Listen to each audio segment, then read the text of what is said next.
Good evening, Canby. Welcome to our December 17th, 2025 work session and following City Council meeting.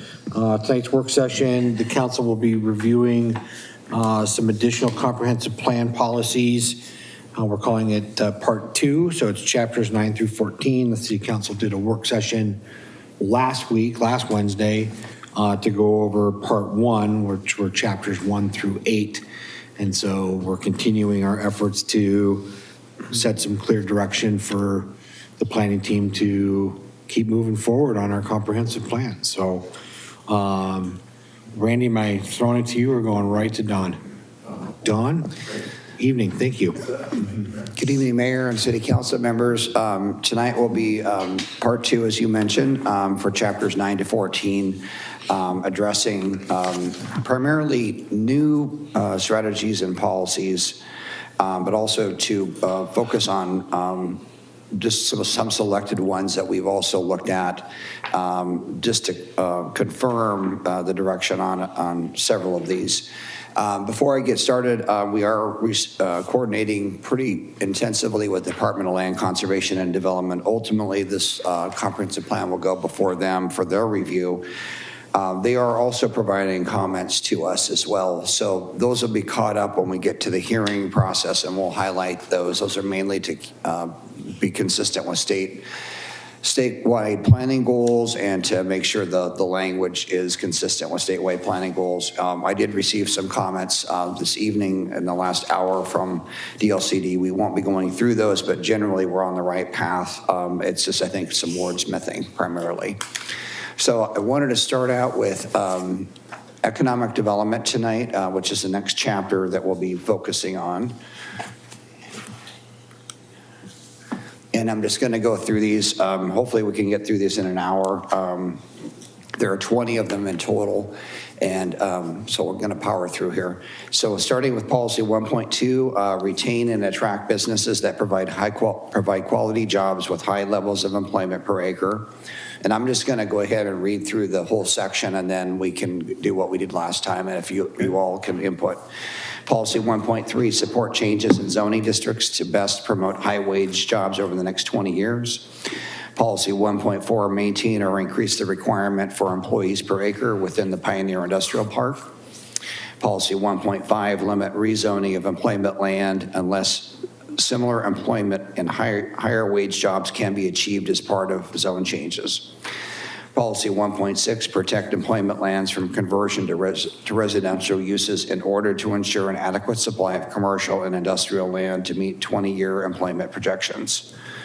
And I think that's it for that section. So if you all have input on any of those, glad to discuss those. Yes, Councilor Stearns. I say just making notes on here, but the policy 1.2, policy 1.4, I wonder if we can save high levels of employment per acre and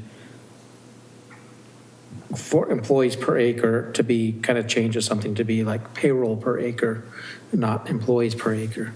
Because if you have a whole lot of employees with very low wage jobs, you know, you could, I don't know if that would be a net positive to the community, whereas if you had more, you know, I'm thinking, in my mind, I'm thinking substitute the word payroll for employees, because employees, you know, you could easily get in a situation where you just are busing a whole bunch of workers into Canby that'll never be able to afford.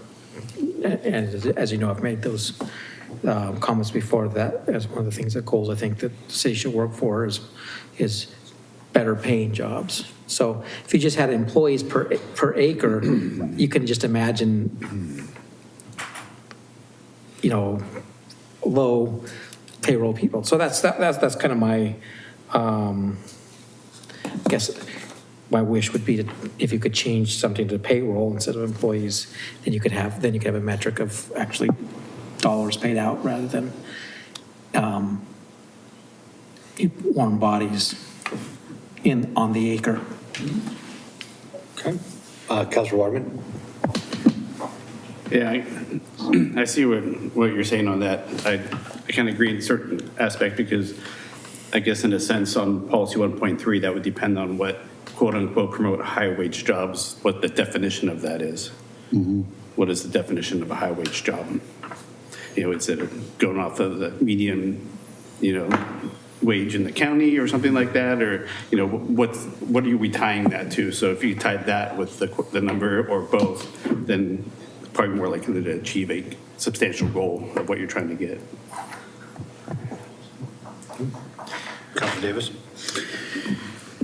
The other part too, Don, I don't know how we deal with it, but it says the Pioneer Industrial Park. What about the new industrial area or future industrial area? And that could easily be added and expanded future industrial area. Yeah. Or industrial areas, plural. Yeah.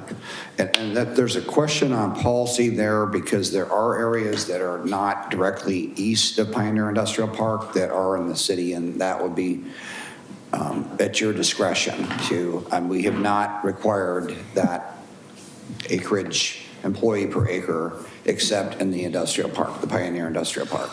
So if you're on the south side of town, that does not apply, but that would be a policy change. So if we wanted to make it universal for all industrial areas, that would be, we could make, you know, that could be in here, which would then be revisited when we talk about employees per acre, when that ordinance comes before you at some point. Or would it make more sense to say, instead of trying to catch them in that net, because it would be difficult over there because that's already an established area, something like Pioneer Industrial Park and future industrial areas stop. So that way it's the Pioneer Industrial Park and anything going on in it, and then any future industrial areas. Right. And then a part of me thinks maybe put in a little hook to say, unless otherwise designated by council or something like that. So if there's a small industrial park that pops up, we can say, well, they would have a hard time doing this, so we're gonna make an exception for this little piece of land or something like that. Would that be going too far, or what are your thoughts? I'm totally on board with the future industrial area, or we could say future industrial area expansions. I mean, that would clearly articulate that the existing ones would not be in that bucket. But we don't want to lose it for the Pioneer Industrial Park. No, I'm just saying, you know, it would be Pioneer Industrial Park and future industrial expansion areas. I like it, yeah. Okay. Yeah. Okay. And going back to what Councilor Stearns and Waterman were saying, I'm sorry, Councilor Davis, were you done? Yes. Okay.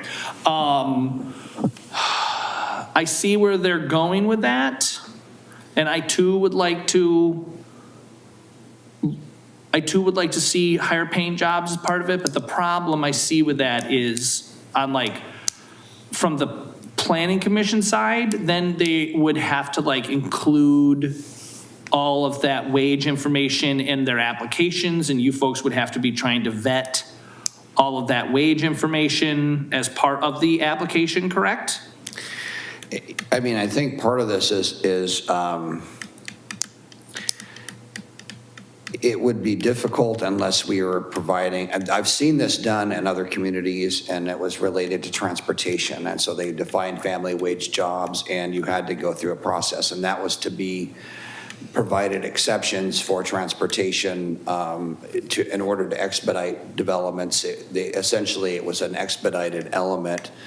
And it was like you did the family wage jobs and you showed that and you committed to it, and therefore you got essentially a slightly less required standards for road improvements. I've seen that in that relationship. I think the idea could be that we talk about high wage jobs. I think at the level of the policy, at the comprehensive plan level, I think that's probably less of an issue. When we get to the ordinance piece, if that were to carry through, I think we'd have to have something that would be, in order to,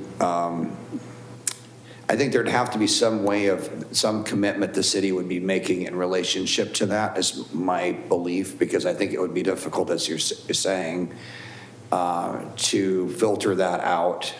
Well, the other thing that gives me pause too is if we do something like that and we're to add something into it, like maybe not at this level, but at ordinance level or a code level, it would need to be tied to inflation, or it would need to be tied to some sort of increased metrics. Because obviously now, if we say, wages at this level and bake that in, by the time 20 years goes by, now all of a sudden, those what were high wage jobs 20 years ago are now actually low paying jobs. Yeah. So I'm not opposed to baking something like that into maybe the code side of things, but I don't know about at this overarching level. That's what Go ahead. Oh, what my main concern with the language as it is right now is it says, hypothetically, the more employees per acre, the more desirable it is. But a good way of getting more employees per acre is like half the wages, and then you can get more. So it almost provides an incentive for lower wages if your metric is employees per wages, if you wanted to try to make like two projects. One has got, 20 people at, $100,000 dollars per year. Let's just make up a number. And then the other one says, oh, we'll have 40 employees at $50,000 a year. And then all of a sudden you're creating a perverse incentive to create lower wage jobs. So it's not like I want to tie it to, I put the word payroll in there as a concept, not necessarily as the exact verbiage we need, but I just don't want that perverse incentive of saying, guess what, we can get a higher rating. Canby will let us in if we have lower wage jobs, because that's what would be required to have more employees per acre. Well, and I think, or one way of looking at it. Okay, so to rebut that, just real quick, where this number of employees per acre is coming into is that back in the day, there was a threshold of, was it 5 employees per acre in the industrial park? I believe it six? started as 12 and went to 9, and it's now 3. Okay, yeah. So originally when the Pioneer Industrial Park was started, there was 12 employees per acre. At that time is when a lot of the the manufacturing jobs and a lot of those smaller sort of manufacturing businesses went in there, because they could only hit that number of employees if they were doing something very technical and needed a lot of people there.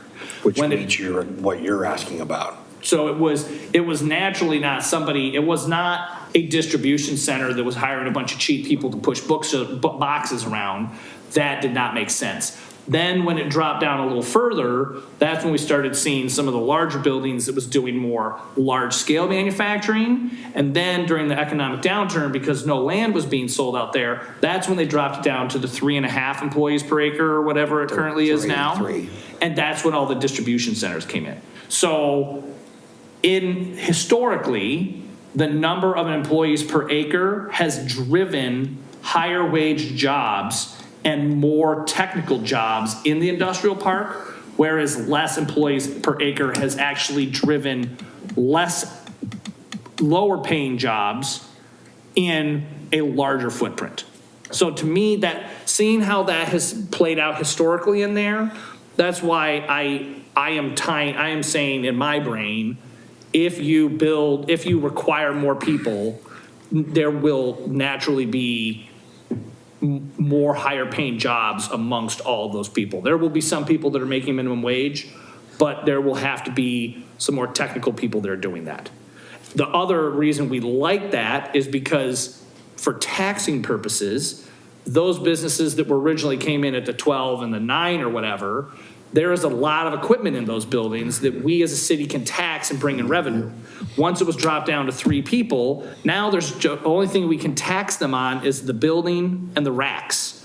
They can have billions of dollars in product in those warehouses, and we get nothing for it. We get nothing for it tearing up our roads to go in and come out. And so that's why, as I have been beating this drum a lot since I was on the planning commission, that we've got to get that number of employees per acre up to try and stem the distribution centers out there. So I was just going to say, I agree with the whole discussion, and I think that this is we can take this task on when we get to the ordinance level, but just to recognize it does get tricky on code when we get to high wage, when we finally get to the code, but I would suggest retain and attract businesses that provide quality jobs with high wages and high levels of employment, if that works. And then we could tackle that issue about that high wages and what that means, et cetera. I think there becomes this issue of the need for an agreement, like a development agreement, when we get to the wage piece of this. I think the employee piece is pretty easy per acre, and I think it is something we want to do, but just recognizing that as we get to the ordinance part of that, that would get into more of the mechanics of like, how do we even monitor that? Which is a question that was asked here about how do you make sure somebody, and what are you asking for? Like, is it an average? You know, how are FTEs calculated? There's a lot of complexity when you get into employment. Yeah, to me, we're getting into certain things, I think, where we can have metrics that we can measure the impact, right? Like having salary pieces, I don't know if that's as easily measured as people per acre, right? And so that's one component piece. And I think it's also how we designate the economic development lands. Like, so, you know, great, if we've maxed out our current industrial park with distribution, any further addition, maybe it is, as we look at it, are we, you know, are we limiting, you know, right, policy 1.5, limit rezone, not rezoning, yeah, maybe we create a policy in there that we dictates that we are driving more towards a higher level of, you know, employees per acre to achieve that range in terms of the salary, right? Because we don't see much of that unless the business is. It can clearly be done. It can clearly be done. It's just more the mechanics of what that kind of looks like. And I think it's a good aspirational objective, even though that is complicated to tackle. Because the question is, which is on the table, having more employees may not necessarily be higher wage employees. That is the issue we're trying to nail, because that solves the housing issue and a lot of other things as well. Well, and that's the other piece too. Like, I think to Daniel, your point, like we look at like our downtown, like it's offices and it's lawyers and dentists and doctors and all that kind of thing. And if those are the higher wage jobs that you're kind of envisioning, are they better to be in the downtown core or a highway commercial situation, right? Versus being in an industrial park. And then how do we tailor our industrial parks to be that revenue stream because of assessed value versus, you know, 150 employees versus 50 employees, driving wages that way. So, Councilor Waterman. And I have a couple of questions and hope I remember them. Based on what you're talking about right now, is it possible to make office space buildings in industrial parks?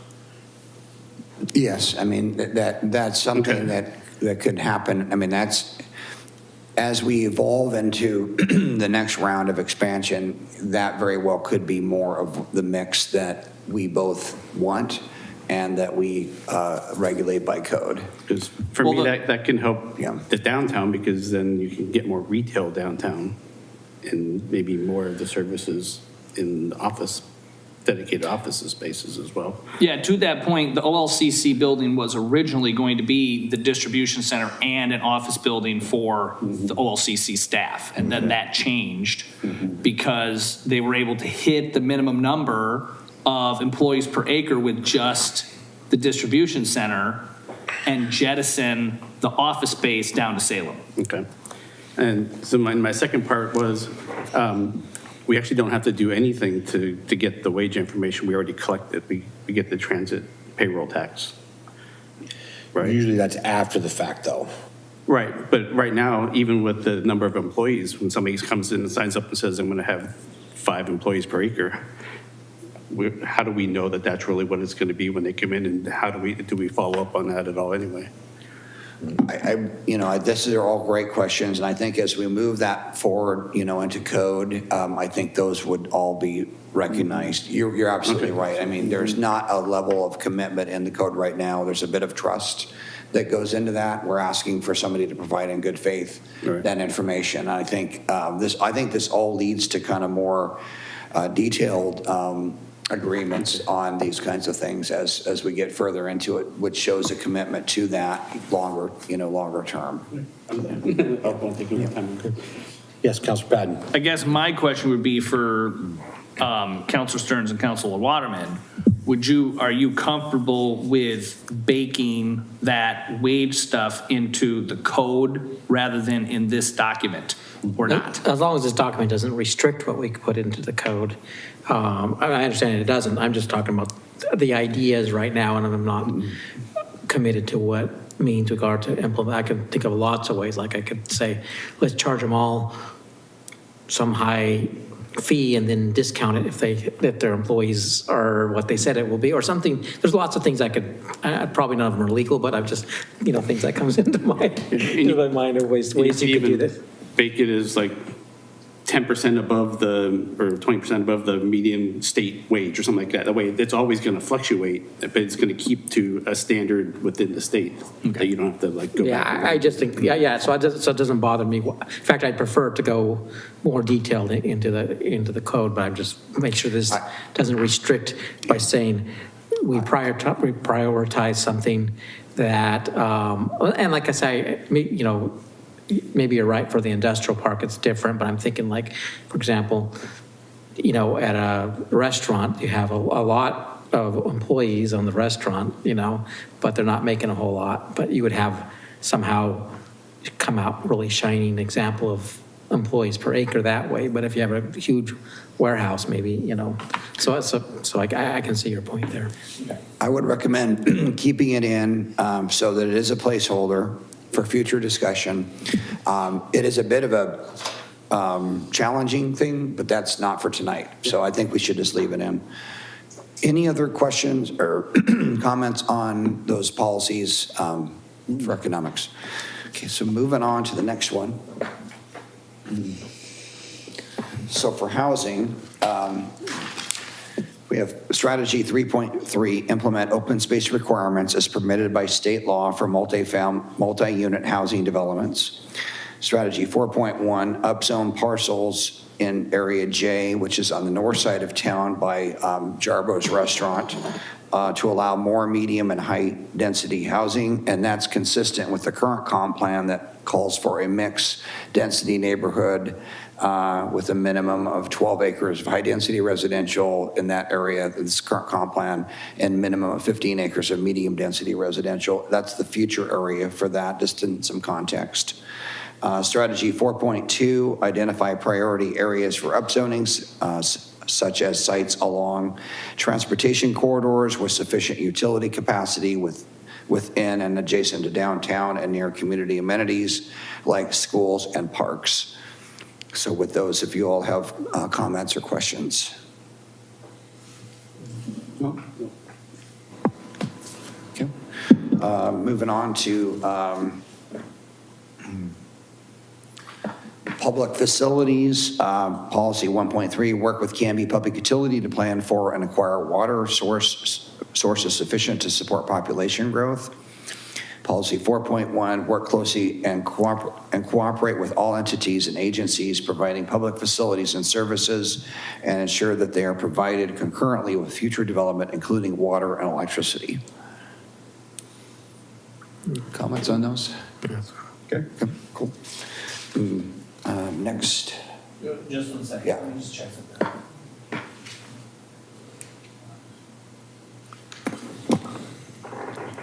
So my thing here with the water is it just talks about population. It doesn't necessarily talk about industrial and businesses. And so I want to make sure that we aren't bringing in businesses or whatever that are going to be detrimental to the citizens getting the water and utilities that they need.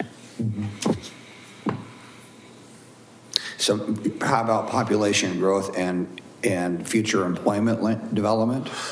Residential. What do people think?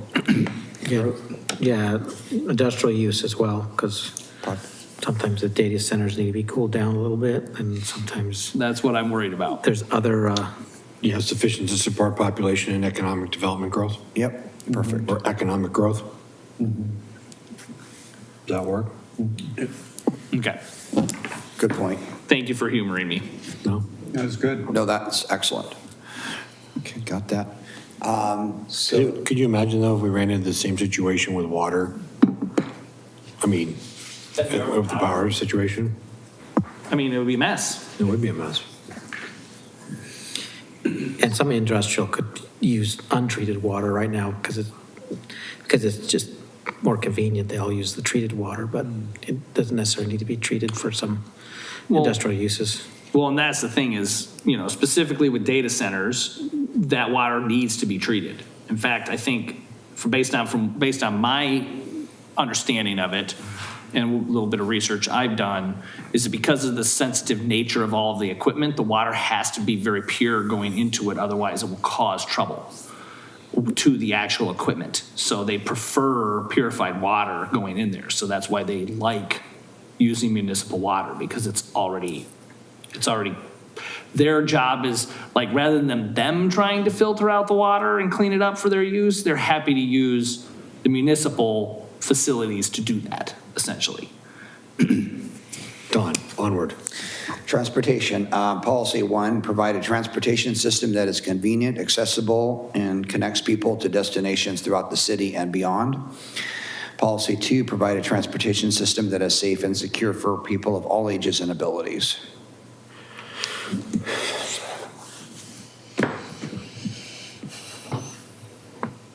I think that's good.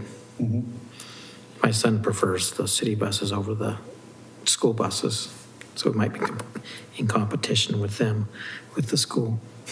Probably not. Does anybody have any heartburn if we flip those two? No. Make policy 1 being provide a transportation system that is safe and secure for people of all ages and abilities. I like That that. being the first policy, and the second one being obviously what was number 1. I just think the safe and secure piece should be first. And I don't know if it's not a policy that should be the priority. I have no problem with that. That's fine. Yeah. I will just say, as long as the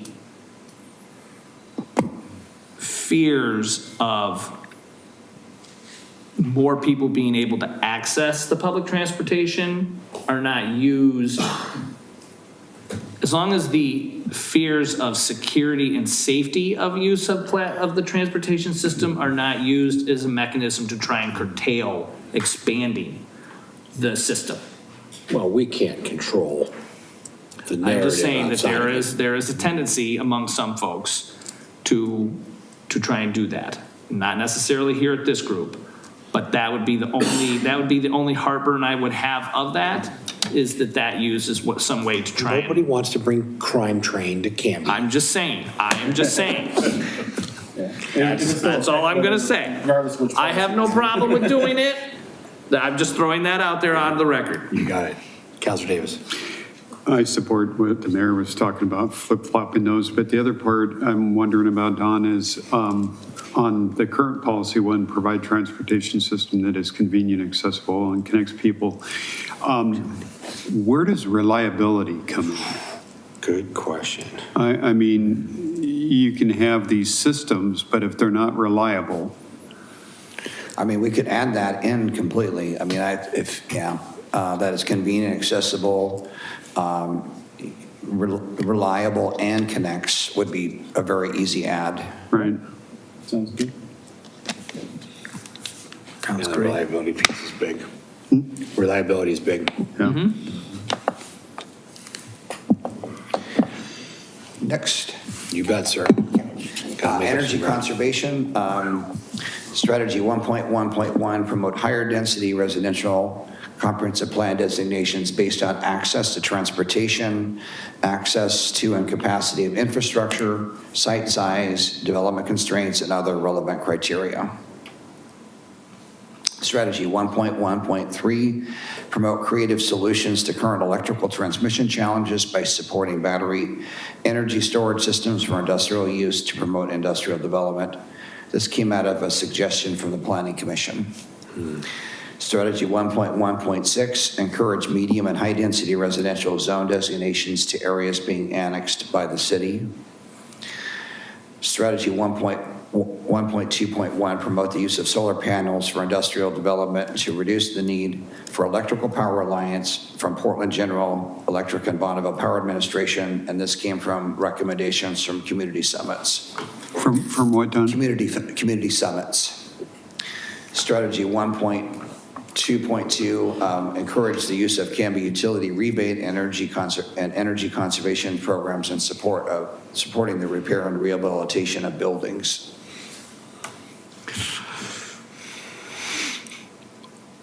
Okay. Councilor Patton. So I have a little bit of heartburn by specifically calling out BPA and PGE in this. And here is the reasons why. One, while I like to give people grief, I do not necessarily want to poop in my living room. And to me, that is what might be happening here. This to me seems like a very specific call out for what we are currently dealing with now, whereas this is supposed to be a more broad plan for the future. And who knows in 20 years what those two organizations or entities will be. So my thought in reading this, and I'm throwing this out for folks to chew on, is what if we were to actually word that to say something like promote the use of alternative energy generation sources to reduce the need for electrical power reliances on outside utility providers or something along those lines. Yeah, it's fine. I can do that. Yeah, works for me. Yeah, I agree. Calling them out is probably not the best thing to do, and, so yeah, I support what Jason was suggesting. Councilor Stearns? It's probably okay to be in the plan the way it is, but it seems like these energy conservation, there's one thing is conservation, another thing is energy generation, and energy generation isn't the same thing as conserving energy. You could generate energy and waste it at the same time, or you can conserve it and not generate it. And in general, if you're looking at having solar power provide lots of the energy, which currently on the current grid system isn't feasible because of issues with base power requirements. The more dispersed development would be better because it gives you more rooftops than compact developments would.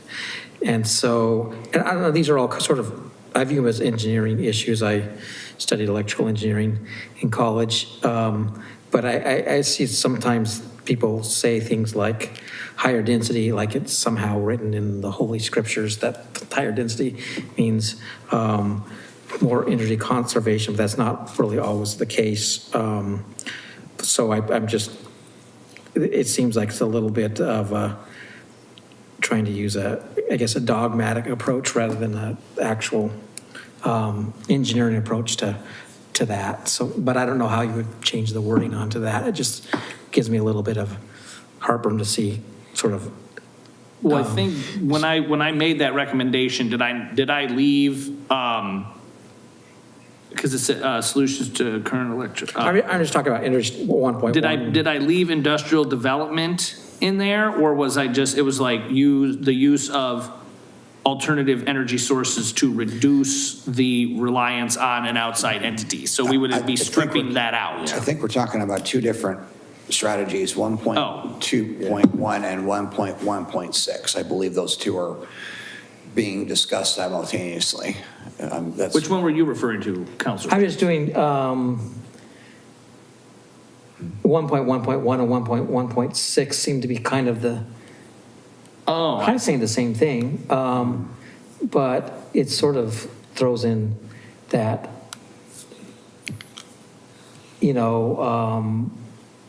as a sort of a dogma that higher density equals energy conservation. And I don't really think that is the case necessarily. It can be, but it can also go against desires that way. I mean, I'm just saying is that it seems overly, that kind of put that, everybody says that higher density is less energy. But I've seen cases where that's not the case. I want to see what you're talking about now. Yeah, that's okay. Yeah, I think with the 1.2.1, I think that, promote the use of, what was it, the alternative energy alternative sources? generation sources to reduce the reliance from outside energy providers is what I. No, Daniel is talking about something, I think you're talking about something very different. What he's saying, and correct me if I'm wrong. We need to close out on 1.1. Yeah, 1.2.1, are you okay with the changes I'm recommending? Yeah, as I'm okay far with as- those changes. Okay, because I want to make sure too, that I Sorry think why I if I like we switch made the subjects, verbiage change, because it's not just about solar and wind, it's also looking, because we don't know, right? Is there possibility, hydro on our own end or somewhere else, or is it geothermal? Is it? Yeah, and that's why I said the alternative technology- energy sources, yeah. So I think But we gotta have that. But I think what expansion. you're getting at, Daniel, is that on this section is energy conservation, and you are saying that 1.1.1 and 1.1.6 by being in here are essentially alluding that high density means that it will be more energy efficient. Yes. And that's what you're taking umbrage to. Yeah, that's my Okay. umbrage. My umbrage is going to that. And I just hesitate when we're talking about, because I've always viewed energy conservation as an engineering problem, not necessarily a dogma. One thing works or another thing works. People are pretty dogmatic on it, sir. Oh, I know they are, but it doesn't, but I doesn't don't help disagree conserve with the you. energy. If your goal is to conserve the energy, as I said before, I'm probably one of the lowest carbon footprint person here because I happen to live and work in the same city. And it has nothing to do with density or anything else, but would probably do a factor of exponentially factor to make it more energy, to conserve energy. I would like to see something like that, have more people work and live in Canby would definitely conserve energy regardless of whatever else that you're doing. And solar panels, the whole solar panel issue is if we want Canby Utility to have its own generating capacity, then that would be a goal for Canby Utility Board, or maybe we can impose upon it because I don't know if we could, but that's definitely, it would be a goal for Canby Utility Board to generate their own electricity. But unfortunately, solar is DC power and everything here runs on AC power. And so that creates an engineering issue. Yeah, I mean, we could write into the code change that there needs to be a certain amount of solar on all new construction within the city. Yeah. And then encourage or subsidize Canby Utility to put in a battery farm to then store that power for use during, peak load or something along those lines. Off-peak, yeah. But that would be put in the code. I guess my question is, how would you want 1.1.1 or 1.1.6 worded to capture what you are looking for? I'd rather than not be there at all. That's what I was just going to ask you, if you want them just taken out of this particular section. Yeah, I think the higher density, there's a place for high density, but there's also a drawback for high density. And I don't see them as we could say that, new developments need to have, I think there's much better ways of saying that, and maybe it's on a code level, but if you want energy efficiency, new housing can have a certain standard of energy efficiency that will go way beyond what the density is. because you got houses that are what they call carbon neutral, or even that you can design with newer technologies. These are more expensive. There's always trade-offs one way or the other. But I don't see the 1.1.1 and the 1.1.6 as something that will automatically increase energy conservation. I know the state's interested in land conservation. That's what the state's interested in. I know that, but not energy conservation. Sorry.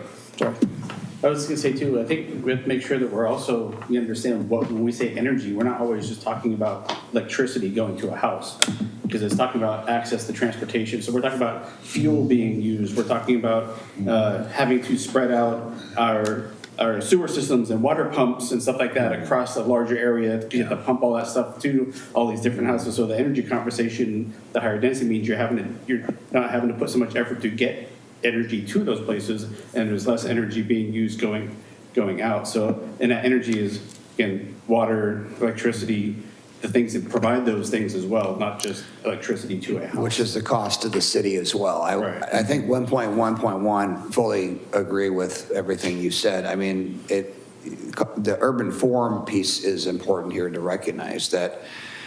Do you want, where do you want higher density? You probably want that, in areas that have good access, et cetera, that are not having to, the more road pavement, et cetera, fuel, oil, et cetera, that you're using in your development process is an energy contribution. It is. And so I guess in the sense of the lens here is that energy in its entirety as use, not just electricity, but energy as part of your development is, I think in terms of the form, I mean, it's consistent with Oregon land use in the sense of sprawl. That's also really what this is about as well, is preventing that. So here's my suggestion. Yes, Here's Councilor my Pine, go thoughts. ahead. 1.1.6 to me, encourage medium and high density residential zone designations to areas being annexed by the city. To me, seems like it should live somewhere else. Okay. We want to promote higher density. To me, I would prefer that we promote higher density residential in those newly annexed areas, because it's easier for a developer to come in and do those projects because they can use a chunk of land rather than trying to either consolidate little chunks of land as they come available for sale on the open market, or put in a tiny little apartment complex here that's dead-ended by a driveway, which makes it hard for the fire department to get in, like we're seeing on Territorial. So my thought/question would be, do you think that maybe it would be good to jettison the 1.1.6 out of here and put it in a different section of the plan? And housing, and I wanted to add one thing. So we also have this housing needs analysis and housing production strategy, which you all have approved. And essentially that has a mix of housing that has to go into annexed areas in the city. So there's a consistent element with that as well. So it's kind of a twofer, and I would agree probably would maybe more appropriate in the housing section. Okay, can we agree with that? Yeah, that's fine. Awesome. Now for 1.1.1, it sounds like it needs to be made more generic. So it's not necessarily promote high density residential in the comprehensive plan based on all this stuff. We just want all development that's happening in the city to be cognizant of it being efficient in how it connects to the utility systems in general. Streets, public transportation, electric, water, sewer, those things. And I don't know if it's something we can put at a city level, but if you really want to conserve energy, I think your biggest bet is going to be in building codes. That's going to actually conserve energy. And if that's not in there, then I don't know that we're really doing what was most effective in conserving energy. Well, I think if we make, this is just why I'm throwing this out here, I think if we make 1.1.1 more generic, then that gives the directive towards code development, that then in the codes we can start to pick out what that looks like for each utility. Does that make sense? I would say promote the residential comprehensive plan. I think if you took higher density out, I think it's probably generic enough. We can do it later on into the code section. I think it's odd that we have a city plan for energy conservation that doesn't have building codes in there. Well, for me, I would prefer to get rid of residential too, because I don't think that just residential should be concerned about this. Yeah. Industrial and Yeah. business, it all Yeah. should be Yeah. an overarching theme. Sorry, my mind goes to houses. Yeah, I That's what it understand. is. I think we have direction on this, so, I mean, we'll encompass all development types. So if that could be recast, is there general support for that strategy if it was applying universally across land development generically? In general. Yeah. So maybe land development, it might just be a generic word for that. How many more do we have to go? We don't have very many. We've got just a few more, and I know we're on, Just two, just three. we have 14 minutes here. I do Yeah, have yeah. one more question. Yeah. I apologize, but I'm not really sure I understand 122. Okay. What repair and rehabilitation of buildings, are we currently doing that? So this, Rebates, or what does this that mean? came, to some degree, came out of Historic Landmarks Commission because there are rebates that are happening for historic buildings, but this is a generic program that essentially we'd like that to continue. That's a program that Canby Utility offers, and it's just a plug for that program that helps in repair and rehabilitation of buildings. So like, is that like our the one thing we're doing for urban renewal, like the street, or like the repair? For the facade program? Yeah, so anybody can just get money from Canby Utility to fix their building, or? Well, no, I think there's mean- rules around. Right, but I mean, is that what it's for? I think it's basically on energy. I think they do an energy, this is my belief, Okay. there's some sort of energy audit that goes on, and it's like, yeah, you qualify, you're meeting certain parameters, and therefore you're going to get some sort of grant. Okay. Yeah, That's all I but I know. mean, and it helps that owner not have horrific, utility bills, which, for older buildings is really important. Yeah. To me, I would almost like to see that made a little bit more generic by saying encourage the use of rebate and energy conservation programs such as Canby Utilities program in supporting the repair and rehabilitation of buildings. Similar to like we're not calling out BPA and PGE. This encompasses not only ones that might be available from Canby Utility, but if there's some at the state and federal level as well, it would be more encompassing. I can recast that. Would that work? Okay. So moving on to the last slide, urban growth strategy 1.1.3. Take an active role in the land use planning and development process for lands located in the urban growth management area. Intergovernmental agreements with Clackamas County will be used for planning, land divisions, land uses, and management of lands, and provision of public facilities and services within the area of interest. Strategy 1.2.3, prepare development concept plans for areas within the urban growth boundary prior to annexation. At a minimum, development concept plan should include land uses, transportation facilities, public utilities, natural resources, and parks, trails, and open space. And then finally, strategy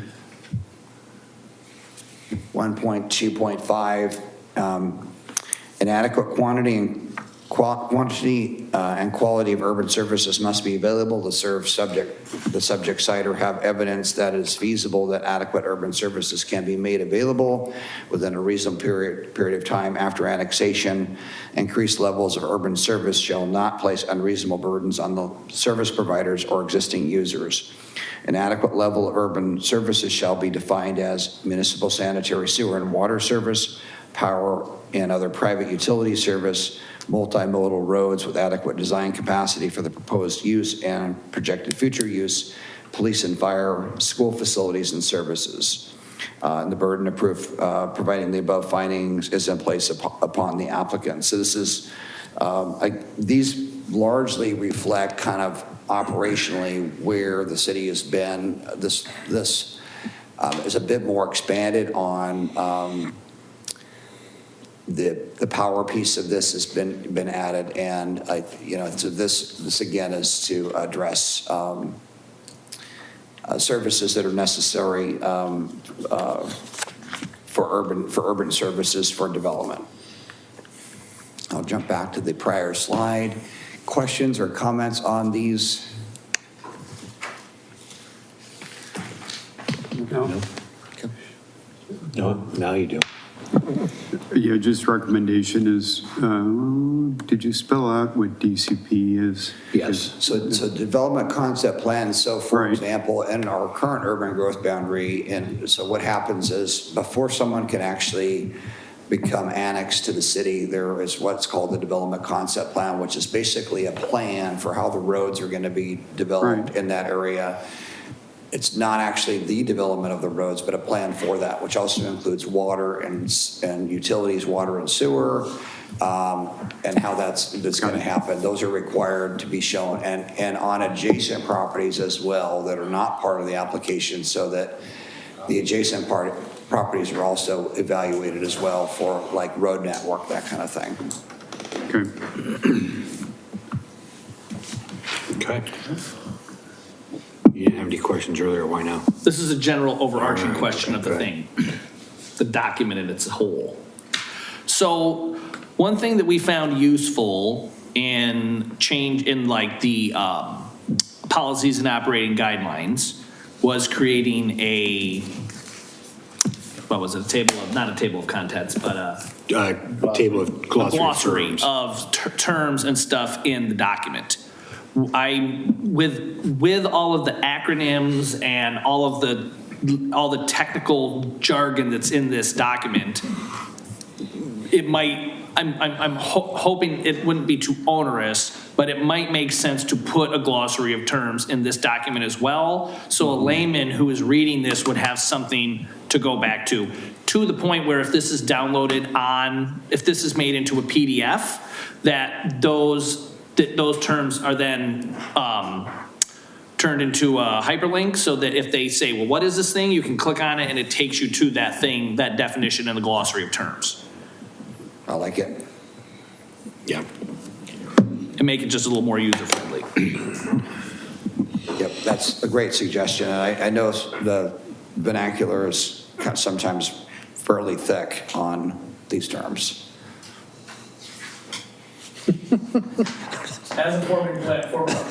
As a former planning commissioner, that's part of why I ask. Okay. Thank you Any all. questions, comments? All right, well, great job, everyone. Don, thank you very much for the work on this so far. Ryan, I see you out there, so thank you as well. All right, we'll conclude our work session, and we will adjourn from that, and then we will be back in approximately 8 minutes for our city council meeting. Thank you.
Good evening, Canby. Welcome to the December 17th, 2025 City Council meeting. If you please stand for the invocation and then the Pledge of Allegiance.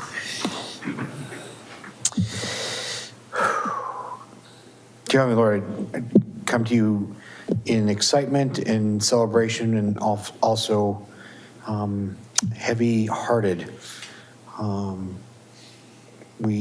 I thank you so much for our community and how we rally around each other in times of tragedy. In this time of year when we should be celebrating, there is still a lot of heartache and pain, not just here in our city, but around our country and around the world. I just lift up those communities that have seen such tragedy here this past week between Australia and at Brown University and in LA and in our community. I pray that we can continue to find the joy of the season and just lift each other up with a hug, a handshake, or just simply a Merry Christmas.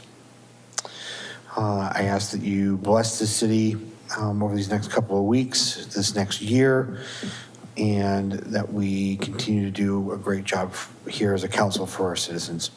In your name, amen. I pledge allegiance to the flag of the United States of America and to the republic for which it stands, one nation, under God, indivisible, with liberty and justice for all. Okay.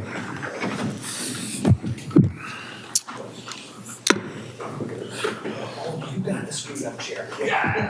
Was council online? I believe so. Next thing on the agenda is roll call. Counselor Waterman. Here. Counselor Stearns. Here. Counselor Davis. Here.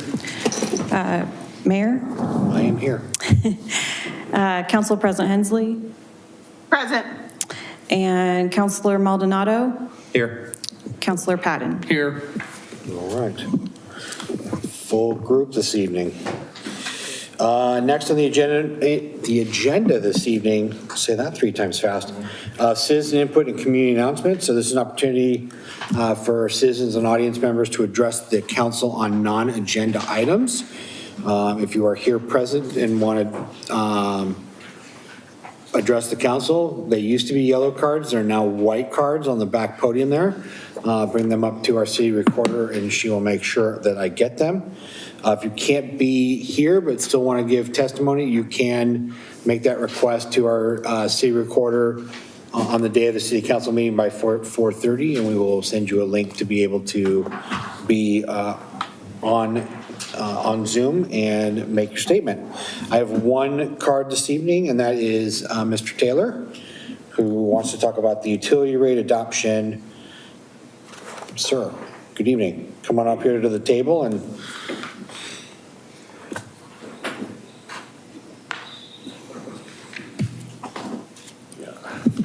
Thank you, Mayor, Council.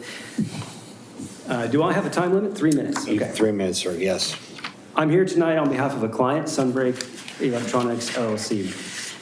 My client has operated a data center in town since 2015. Over the years, they've invested heavily in their facility, becoming the most energy efficient carrier-neutral data center in the region. Through long-term investment and with broad collaboration with regional telecommunications, my client's facility is now federally recognized as critical telecommunications infrastructure. And it represents a crucial link in the chain that allows Canby's residents and businesses to enjoy fast, reliable internet connections. The future of my client's business and the critical telecommunications service that they provide to Canby and to other communities is now threatened by the new high-density load service rate proposed by Canby Utility. By far, the largest expense in modern data centers is the cost of electricity. An electricity rate change of a few percentage points can cause a data center customer to no longer be profitable and to search out a new facility. On November 25th, my client received notice of a proposed general rate increase and the addition of a new rate class for high-density load customers. The new 3-phase rate structure, the new high-density rate structure will apply to exactly 2 data centers in town. My client, as the larger of the 2, feels justifiably singled out by the proposed rate. The combination of the new rate with the proposed demand charge results in a real-world cost increase of between 35% and 89% to my client's customers. If this rate goes into effect, many, if not all of my client's customers will pull out of Canby. The resultant loss of revenue will mean that my client can no longer support the telecommunications infrastructure that many ISPs, businesses, and residential users have come to rely on. It will also mean that they will shut their doors permanently. At the utility board hearing last week, I was allotted 3 minutes to speak against this. The co-owners of my client were each allowed 3 minutes to read a portion of their written testimony. Many other letters were read and several attendees spoke for their 3 minutes, but the consensus after the meeting was that the board did not have an opportunity to hear much of the relevant information and opinions that community members came to share. The imposition of a ruinous rate change that will drive my client out of business, that will result in a substantial loss of utility revenue and tax revenue, and that will hamper internet usage throughout the region merits more than 3 minutes. Canby Utility is relying on a rate study that makes recommendations based on imperfect information and a general misunderstanding of the nature of high-density service in the city. Without accurate data and without a solid understanding of the full impact of their decision, I'm afraid that the utility board may make a decision that will ultimately be a detriment to the utility, to area businesses, and to everyone in the city that relies on the internet. I have one more sentence, if I may. You may. Thank you. I urge you to take an interest in this matter, to encourage the utility board and Canby utility staff to gather more facts and to reconsider their analysis before making a decision on this important matter. Thank you, Mr. Taylor. The day after that meeting, I think, or a couple of days later, Chair Thompson and I did have a conversation about the rate hearing, and this topic did come up, that this was a big part of the conversation. And I think that that's partly why I think it's been tabled to do more investigation and more, I'm looking at Chair Thompson now since she's in the back row, but to do some more looking into this. And then there is another meeting planned for more comment, correct? Yeah. So definitely we are aware of the change in rates. And so we are following this as well, and we want to make sure that, and I know the board takes it very seriously, you know, and I know the company. I've had a number of friends that work for the company, and we would hate to lose them as a business in the area, for sure. We also have to balance what we can do from a power standpoint as a public utility. So I trust that board, and I trust Canby Utility will do the right work that they need to do, and I know that you will be highly engaged in it as well. So we will be watching this closely. Thank you. And I will say that, yes, there is the meeting scheduled, or has got bumped for a month. I reached out immediately to Canby Utility staff to try to engage in a dialogue that has, as I point out in my letter, been underwhelming thus far. Okay. But we're keeping on it, and hopefully we'll get some information exchanged before the next meeting so that we can have a better picture. Great. I appreciate you coming tonight. Thank you very much. Thank you. Thank you. Let's see, that was the only card that I had this evening, so we will move into the consent agenda this evening. Councilor Davis? Go ahead. Okay. All right. Councilor Waterman? I move to approve the consent agenda that includes approval of the November 12th, 2025 City Council Special Call and Work Session minutes and reappointment of members Dan Ewert and Michael Hutchinson to the Planning Commission with terms ending in March 31st. I will second and lower my hand. 2028. All right. Motion made by Councilor Waterman, seconded by Council President Hensley to approve the consent agenda that includes the November 12th, 2025 City Council Special Called and Work Session minutes and the reappointment of members Dan Ewert and Michael Hutchinson to the Planning Commission with terms ending March 31st, 2028. Any conversation or discussion? All those in favor? Aye. Anyone opposed? Council President Hensley, yours was an aye or a nay? Aye. Thank you. That passes 6-0. Next on the agenda this evening, we have just one ordinance and resolution. That's an ordinance number 1660, an ordinance authorizing the interim city administrator to execute a contract with Summit staff in the amount of $250,000 for the staffing of the Canby Swim Center, and that's the first reading. Thank you, Mr. Mayor. I'd like to call your HR director, Mr. Pete Wood,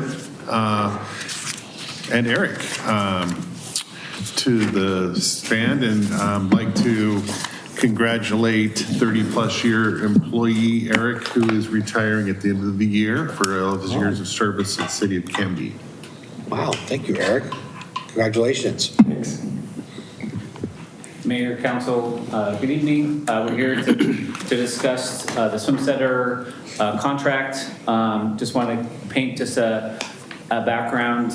Back in September of 2024, the city elected to move to a staffing contract in lieu of city employees for lifeguards, swim instructors, and entered into a contract with the staffing company. Fast forward into October of this year, that staffing company ran out of business, gave us about a 24-hour warning before they went out of business. And so we entered into an emergency contract to ensure that the swim center remained open and staffed to meet all the community needs. So we entered into a short-term contract for a $25,000 emergency contract, and then had a short extension, and will lead us here today to get a longer-term contract done, put us out for the next hopefully 12 to 18 months, and to keep the swim center fully staffed. And the reason why we're asking for an emergency clause is because we are running out of time on that emergency temporary contract. So, and want to get the longer term contract done. The reason why, why the original, I wasn't obviously here at the city at the time when the decision was made, but the amount of time that between the HR department and the finance department, the swim center, in terms of advertising, hiring, onboarding, payroll, all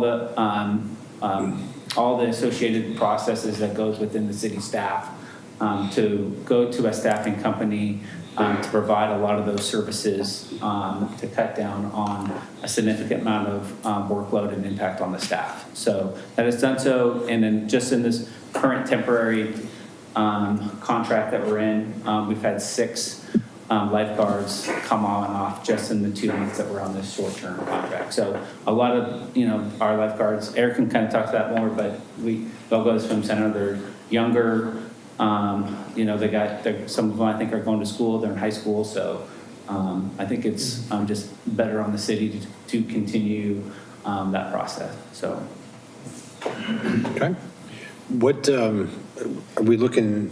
How much of a dollar swing between the previous company and the new company? So is my understanding that we were paying $150 on the old company, the previous company. The current contract is $144, so we're saving about 6 cents.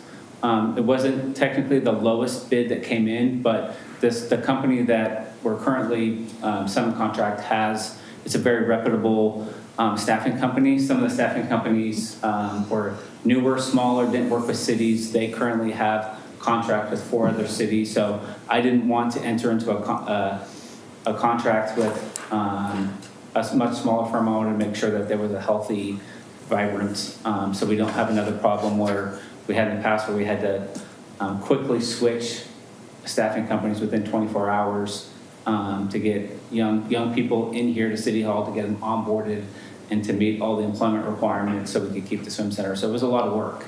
So I'm trying to prevent that from happening again.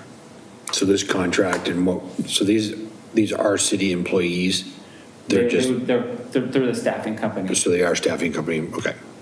Right. Comments, questions for staff? Yes, Councilor Patton?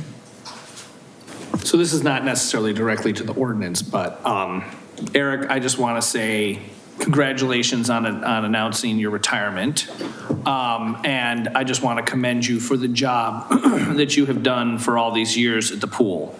I would say that there are very few people that would put as much time, energy, and effort in ensuring that that facility is as whole as it is, considering its age. You clearly have a love for this city, that facility, and the people who use it, and it is greatly appreciated. Thank you. You've managed to do a lot with duct tape and baling twine to keep the pool going, and you are very appreciated, and thank you. Thanks. I'm not disappearing completely. I'm still coaching high school and coaching clubs, so nice to be around. Good deal. Yes, Councilor Davis. Are you ready for a motion? I'm ready for a motion, I think. Okay, before I start, thank you, Eric, for your time and great job. Thank you. I move to approve ordinance number 1660, an ordinance authorizing the city administrator to execute a contract with Summit Staffing in the amount of $250,000 for the staffing of the Canby Swim Center and declaring an emergency to a second reading on January 7th, 2026. Second. All right, motion's been made by Councilor Davis and seconded by Councilor Maldonado to approve ordinance number 1660, an ordinance authorizing the city administrator to execute a contract with Summit Staffing in the amount of $250,000 for the staffing of the Canby Swim Center and declaring an emergency to a second reading on January 7th, 2026. Any further discussion or comment? All those in favor? Aye. Aye. Anyone opposed?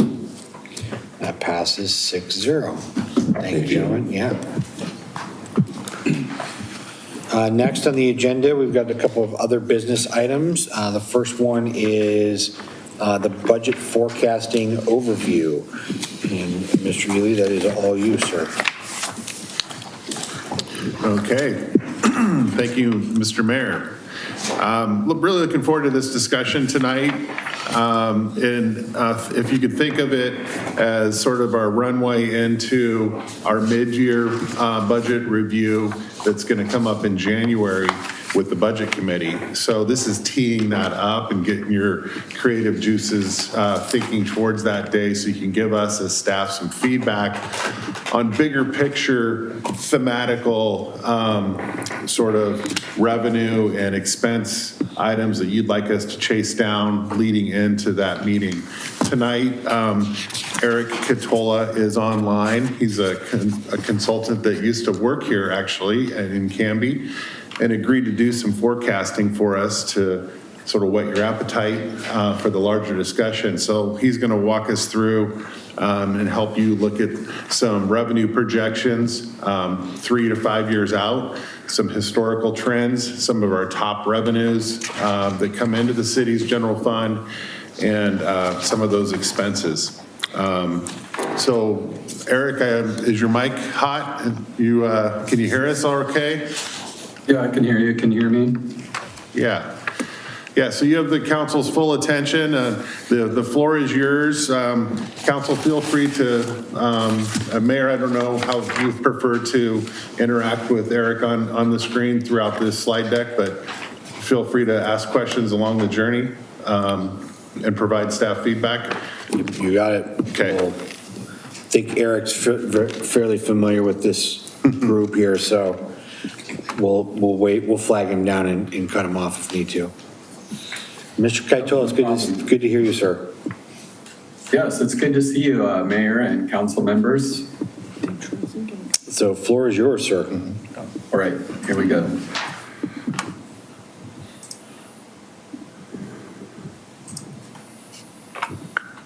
All right, can you see the forecasting slide? Yes, sir.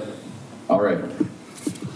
So yeah, Randy and Maya reached out to me to do some forecasting and just a kind of an overview of how the general fund's doing so far this year. So I'm just going to jump right into it. We're going to look at the general fund's revenue forecasts, property tax, the top 5 revenue streams, and what I call the cool 5 revenue streams. We're going to look at police expenditure trends, the library revenue and expenditure trends, the PERS rates over time, and then we'll look at the unrestricted fund balance.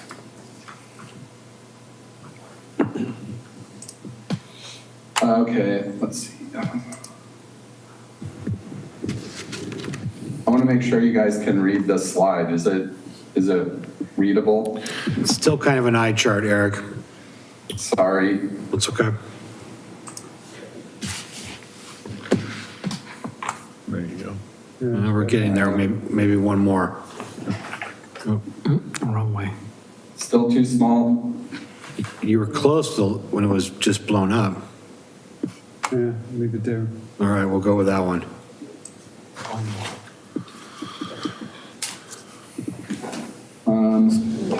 Give me 1 second. I can't really read this the way it is, so I'm gonna pull it up on a second version on a different screen, so just give me 1 second. You got it.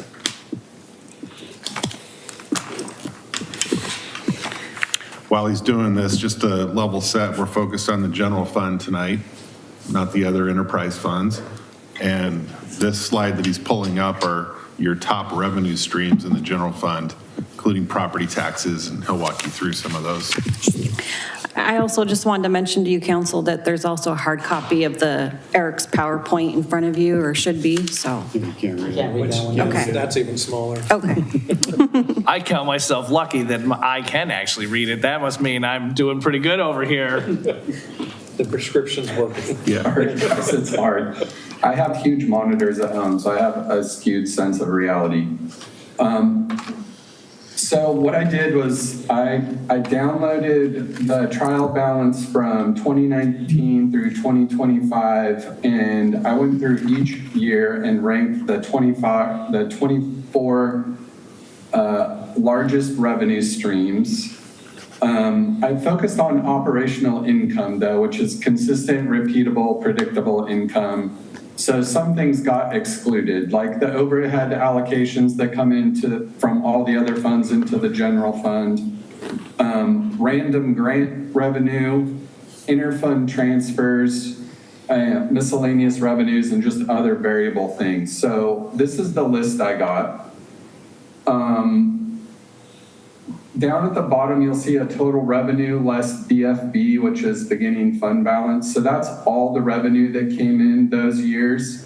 So these top revenue streams are pulling in like 85, 83, 70, 68% of the revenue. So it's quite a bit of the revenue. And then the columns with the red headers, the 26, 27, 28, and 29, those are forecasted revenues going forward. I think one thing you would want to look at is in FY 27, property tax is going to be 8.6 million. And that's including the URA closing and the extra property tax revenue that's coming in for that. So that's that slide.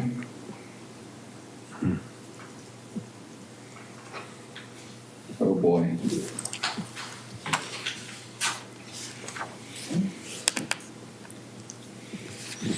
So with those top 24 revenue streams, the average growth of those 24 streams is 4.8%.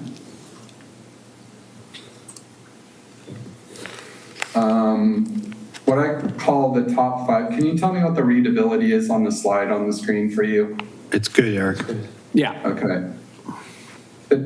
Of the top 5 revenue streams, property tax is obviously number 1, and then and that averages 5.95% increase.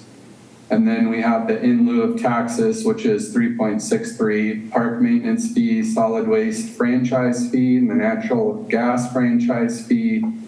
I'm just showing the property tax revenue here on this slide. It does have the $1 million-ish bump in November of 26, which is fiscal year 27. That's this one here. I'm not really sure why the 25 revenue is down. it is kind of odd that this is skewed. The other 4 streams that we see are the ones we talked about in lieu of taxes, park maintenance fees, and we're just having a forecasted prediction of how those are going to grow. On to the next slide is what I call the cool 5. These are revenue streams that are cooling off, which are the court fines and fees decreasing by about 4%. Cable franchise fees are averaging a 13% decline. Fines in the justice court about 1% down. Construction excise tax, which is the green line. There was no construction excise tax in 2019, so this point should kind of be ignored. It really started in 2020. But in 24, it declined quite a bit, and 25 looks like it's cooled off as well. The forecasting model just shows it going to 0, which it wouldn't really go to 0, but I don't really have any kind of indication of what's happening with the construction excise tax.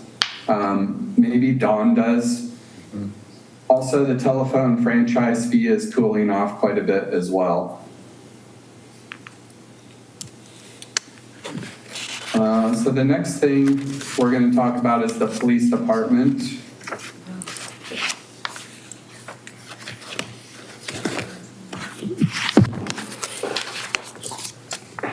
I'm just looking at trends here.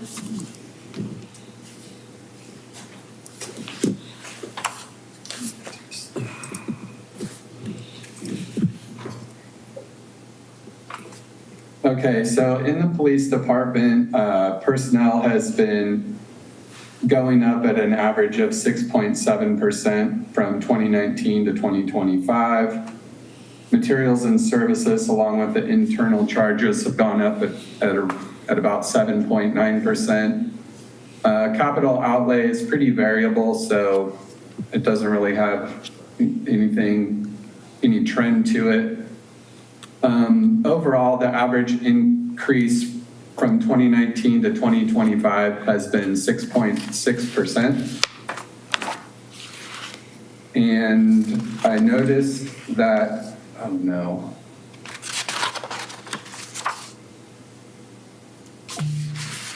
I noticed that the cost of the police department, which is the blue line in this graph, is pretty closely related to the property tax revenue that comes in each year.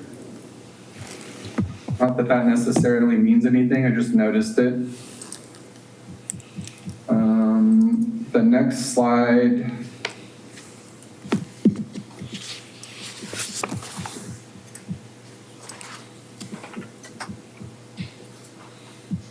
I was just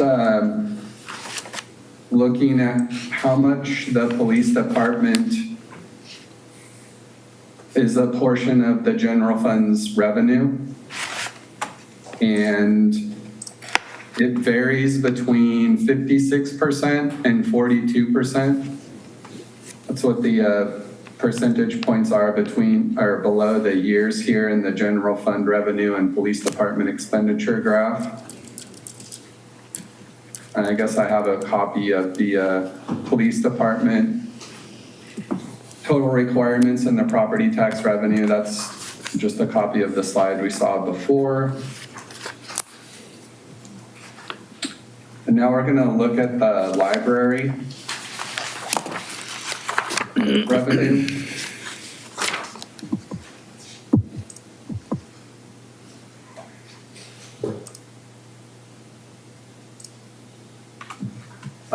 So this line at the top is the library district revenue.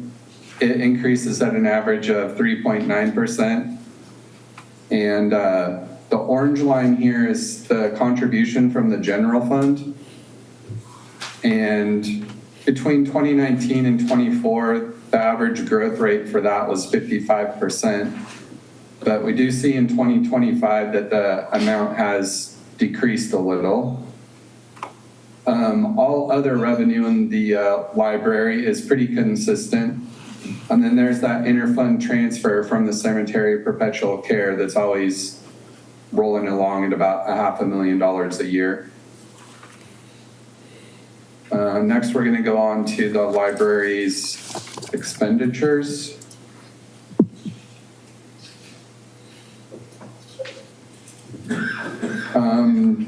The blue line is personnel costs, and those are the largest costs in the library, and they seem to be trending up. There was a dip in 24, but went back up again in 25. Personnel cost is averaging about a 4.6% increase. And then the average growth rate for the interfund loan, the overhead and all the other M&S is about 4.9%. And I'm just relating that to the district revenue growth rate of 3.9%. So the expenditures are going up slightly more than the revenue. Next, we're going to look at PERS. This is citywide. This is all employees, all PERS payments made for all the years. It averages about 11.2%. I don't know if you guys have heard any warning signs about the next cycle of PERS rates that are coming, but I have clients that are looking at 30% increases between FY27 and FY28. And I looked at yours, and the change is you actually have a decrease in tier 1, tier 2, and 1% for the other ones. So whatever you did is amazing. That's really good news. You aren't looking at insane PERS rate adjustments on the cycle that starts in 28. So the next thing we're going to look at is the unrestricted fund balance goal. In the budget document, it talks about the unrestricted fund balance striving to maintain a balance between 20 and 25%. So we have to define what the annual operating revenue is, and the definition of that is just a reoccurring source that aligns with the city's principal operating purposes, like the property tax, sales tax, utility user tax, user fees, licenses, investment earnings, and ongoing governmental aid. What kind of things do we exclude from annual operating revenue would be the beginning fund balance, because it's really the prior year carryover. It's not revenue generated in the current year. And one-time grants, donations, and reimbursements. So the next slide, I just wanted to build this chart kind of as a goal-setting chart for when the budget process is happening.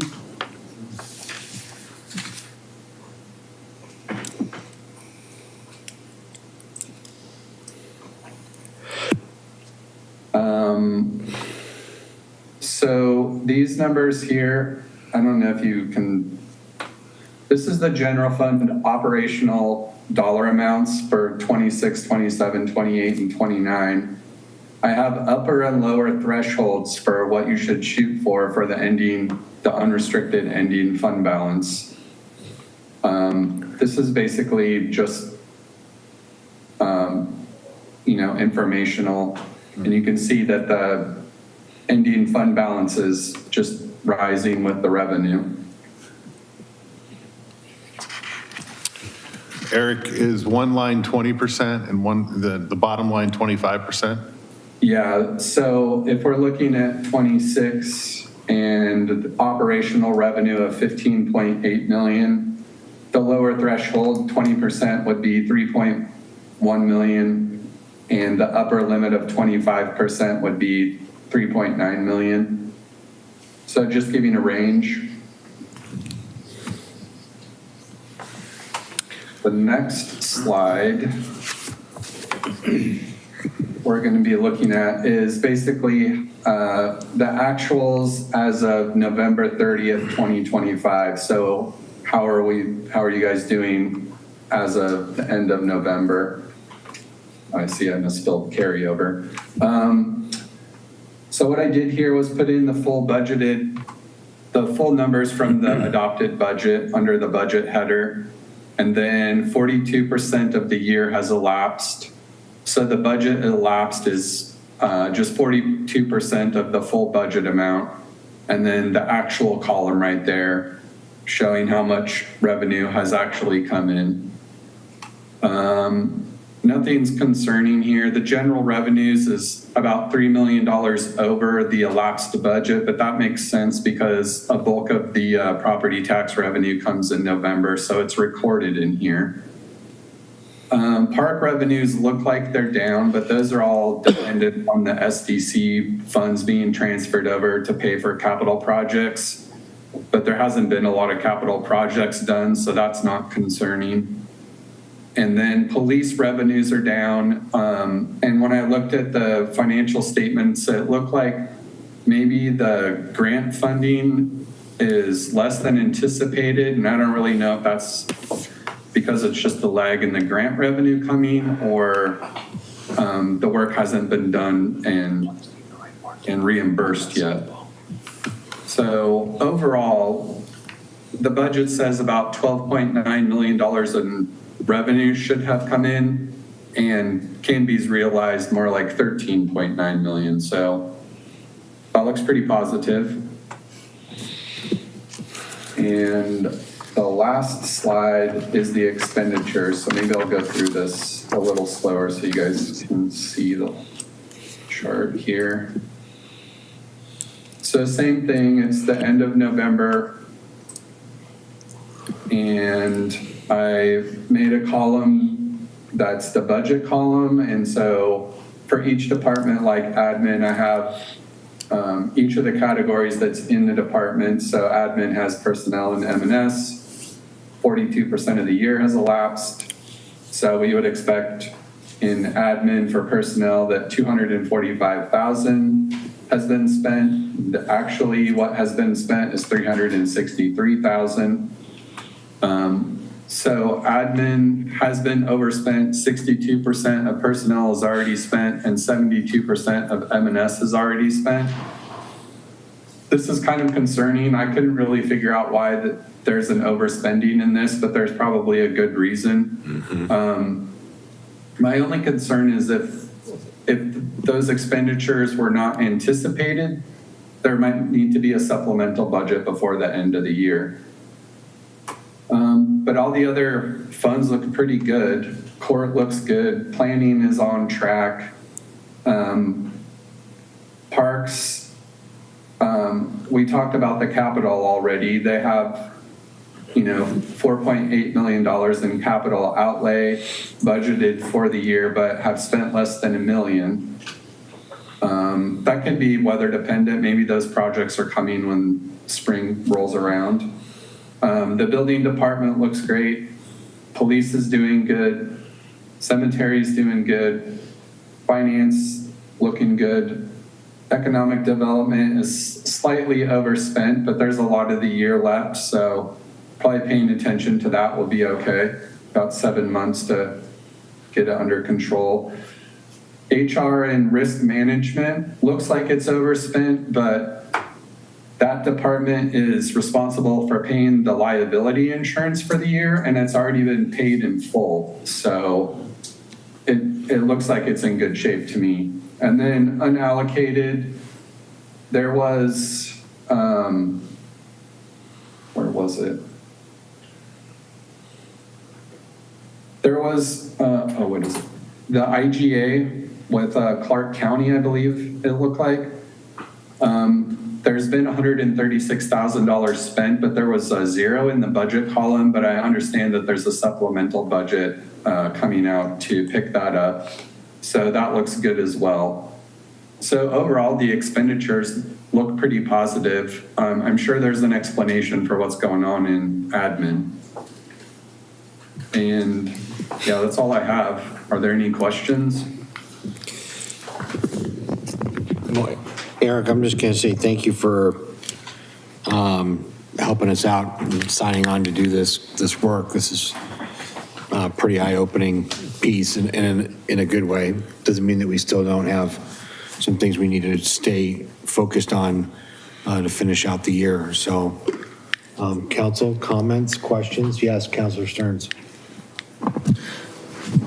There's questions you probably don't able to answer, but maybe that the city can look at. But one thing that struck me was that looks like police is going up about, yeah, if I remember right, 6.7% per year, kind of exceeding inflation. Library is 4.9, and sort of in my ideal world, you would see costs going up with inflation about that amount for personnel. Obviously, some people who are younger would get step or whatever you call it, increases, but they'll, you know, but old people retire and kind of mix in that way. So I'm wondering why the cost of a police officer is going up. Is it because we want a better quality police department, which is probably a good reason?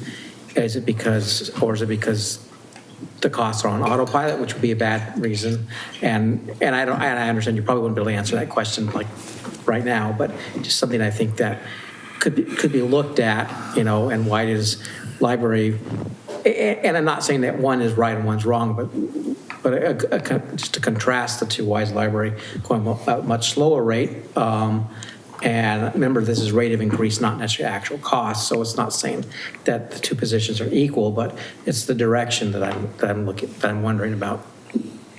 Yeah, that's a good observation. And one of the things I would dig deeper into in the police department, if I was gonna, you know, take it to the next level, would be looking at the FTE numbers.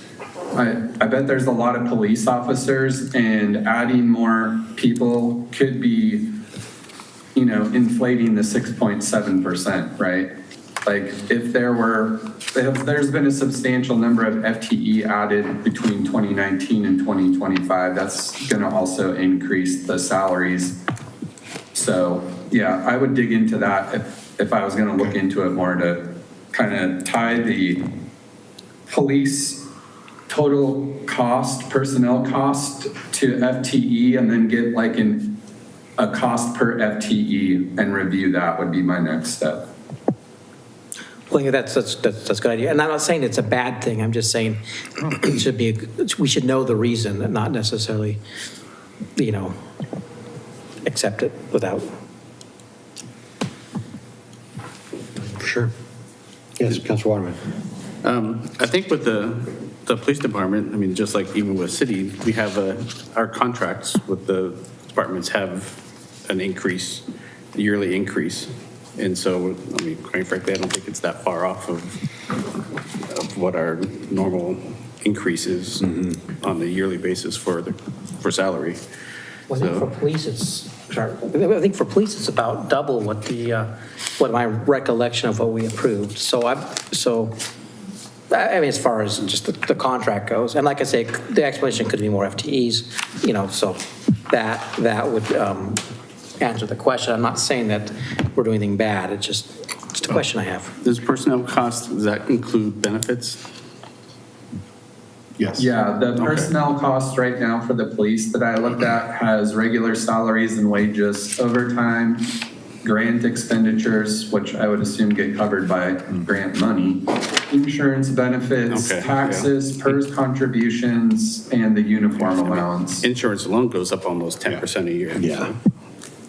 If not more. Sorry, I didn't hear that. I just said insurance alone goes up about 10% or more a year. Yeah, for all employees, not just. Yeah, for everybody. Yeah, I'm just more interested in the difference between the different classes. And, you know, it's more of a curiosity than a judgment at this point.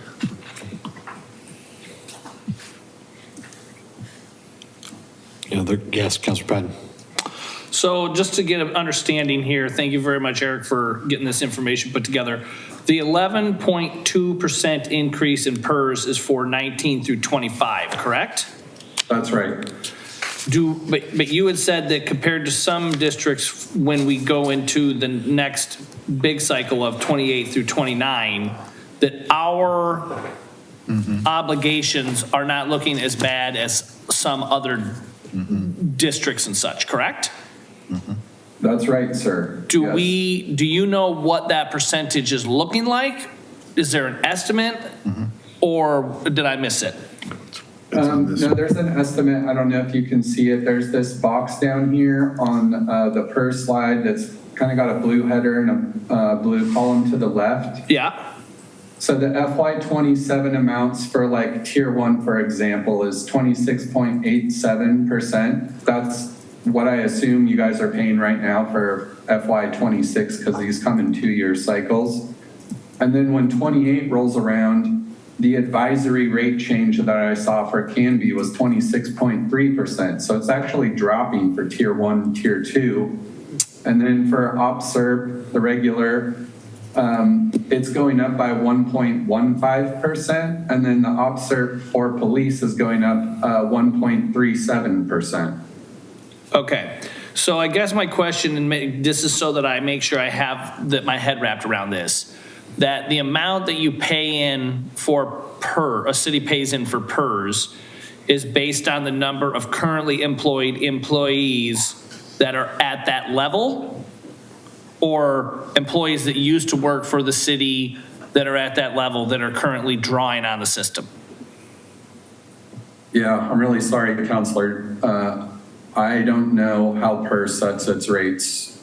I don't know how one city could be going up 30% and one can go up 1%. Okay. Then I guess that might actually be a question for HR. Is that even a question I can ask? Because I'm curious. Not that we could touch it, but I'm really curious now. Because if that's what we're doing, I have a feeling that Randy's going to get really busy with other people asking how we've managed to make this happen. Yeah. Probably other cities are going to be asking you how that happened. Those numbers are given to us. So I would have to get contact PERS and get some further explanation that I could circulate with the council on how those rates are set. I know that the superintendent's dealing with it right now at Canby Schools. They have a different formula that they're going through with side accounts, which are even more. Would you be comfortable with that, or can I ask for that? Don't ask too many questions, they might raise it. No, I'm asking for this information, so technically, if you want to say, Jason, shut up, we're not doing that, that's fine, but I'm just curious. I don't know if anybody else is curious about this. We're going to need the information. Yeah. Okay. Yeah, sure. I mean, we are saddled with the tier 1, tier 2 stuff for another 10, 15 years. Until those tier 1ers pass on. No, not pass on. They decide to take retirement. Yeah. There you go. There you go. Okay, so the next question I have, and I just want to make sure that I have my numbers here correctly. So you were saying forecast for general fund shows a revenue increase of 4.8%, but it's showing an expenditure of 6.6%. So that would be a 1.8% difference. We are essentially projected to spend 1.8% more than what we are actually bringing in. Is that correct? Okay, so what I have in the forecast tools is that it's going up at 4.8%. That's what you said, right? Yep. And I don't know if I did an entire general fund expenditure here. I know I said that's police department. I'm calling out police department specifically. Sorry. Yes. Okay, no, I don't think there is one for the overall. I'd have to do all the math to add it up. Okay, strike that question. Hey, you don't need to do the math. I could pull it out of my spreadsheet pretty quickly and provide it to Randy and Maya tomorrow. Okay, because I'm just curious as to what that projection is, how those two are tracking. Yes. Okay. Okay. And I think that was going to be it for me. Okay. Councilor Davis. Thanks, Mayor. Yeah, Randy, I think we do need that information. Okay. Because Eric, you mentioned urban renewal funds in fiscal year 27, but that would be budget year 26, 27, correct? Yes, sir. Okay, and so we're going to see $1 million more in the budget year 26, 27. So we'll start seeing the collection in November of next year as far as revenue goes. And so I think we do need a better forecast because of the fact that we have economic development personnel that are going to be moved over to the general fund budget. And that's going to, with salary and benefits, is going to chew up at least $600,000, $500,000 of that additional revenue. So I think we're still headed to a very tight budget and a budget that we're going to have to look at reductions when we start getting into the budget process. Yeah, thank you, Counselor. I'm interested too in doing a deeper dive on that whole narrative and discussion about how economic development has been paid for in the past with urban renewal dollars or general fund dollars. It's urban renewal. Yeah, urban renewal. And then how it's going to be paid for in the future. And is it general fund? Is it going to be a standalone economic development where it's transferred? You know, that I think that warrants a deeper dive. Because it is an alarming, you know, number. If half of our new urban renewal $1 million or plus is going to go towards the economic development, supporting the economic development activities, which is a great department. Those folks do a tremendous job for the city. I'd like to figure out just what that looks like for you all in advance of the mid-year budget meeting. Good. Okay. Any other questions for Mr. Catola? Yes, Councilor Patton. I would just say this is kind of a general statement, and I've been kind of preparing myself as we go through all of this stuff. You know, last year, the staff did a tremendous job of getting everything dialed in for the budget, and they got very creative on how to make all those numbers work. My concern is that there's only so much paper and paper clips that you can cut out of a budget before you have to start really getting into it deeper.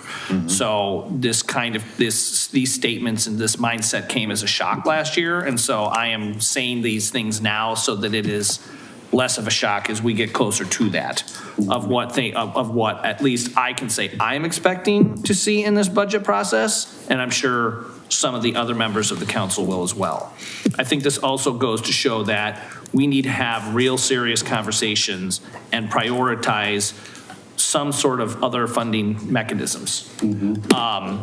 And that needs to be one of the things that's on the forefront of all of these. We've got a lot of irons in the fire, but you know, whether that is, you know, prioritizing a parks levy to help shuffle some money around for that, a public safety levy, something to start moving that needle.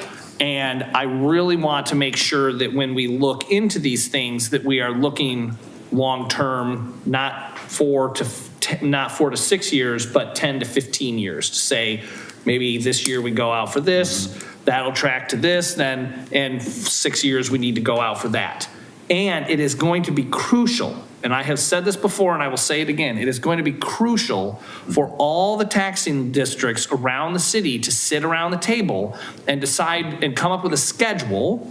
I'm not talking about like price fixing or mafia kind of stuff, but come up with a schedule of when all these things are going to happen, because it will make no sense for the city of Canby to say we need to go out for a thing for this and then fire or the school district or somebody else put a levy on the same year, because one or both of them may fail.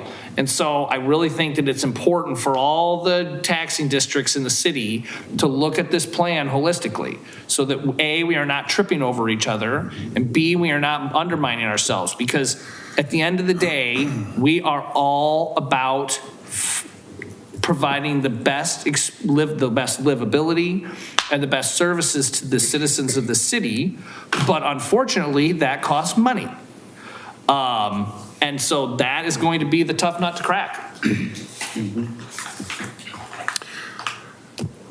Mr. Mayor, concluding remark, I just want to say a thank you to the director team that helped prepare this for Eric and myself and Maya.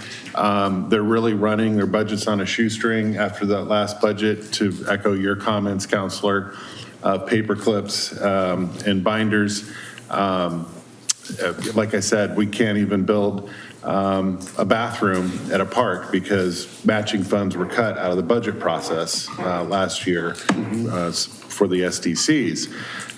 We can fix that going forward, digging in, but you do have 25% reserves, which this being my fourth city, I feel like that's pretty high, and it's a high reserve amount that you've got. And so that's good. We got good numbers to work off of.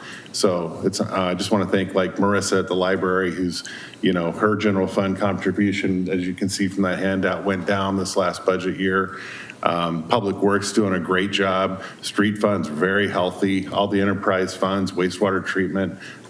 So the staff, I just want to give a shout out to the staff. They're working really hard on a really super lean budget after that last budget process that y'all went through before I came on board. Councilor Patton. Yeah, so thank you, Randy. I will just forewarn you as you talk about reserve. Yeah.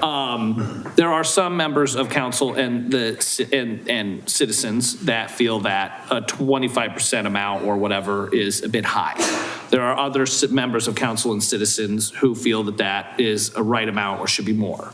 So you will have a delicate dance there if you wish to spend some of that money, and it will be imperative that if you want to consider spending some of that money, providing ample notice to this body of what those plans are so that we can digest that and then either bless it or not.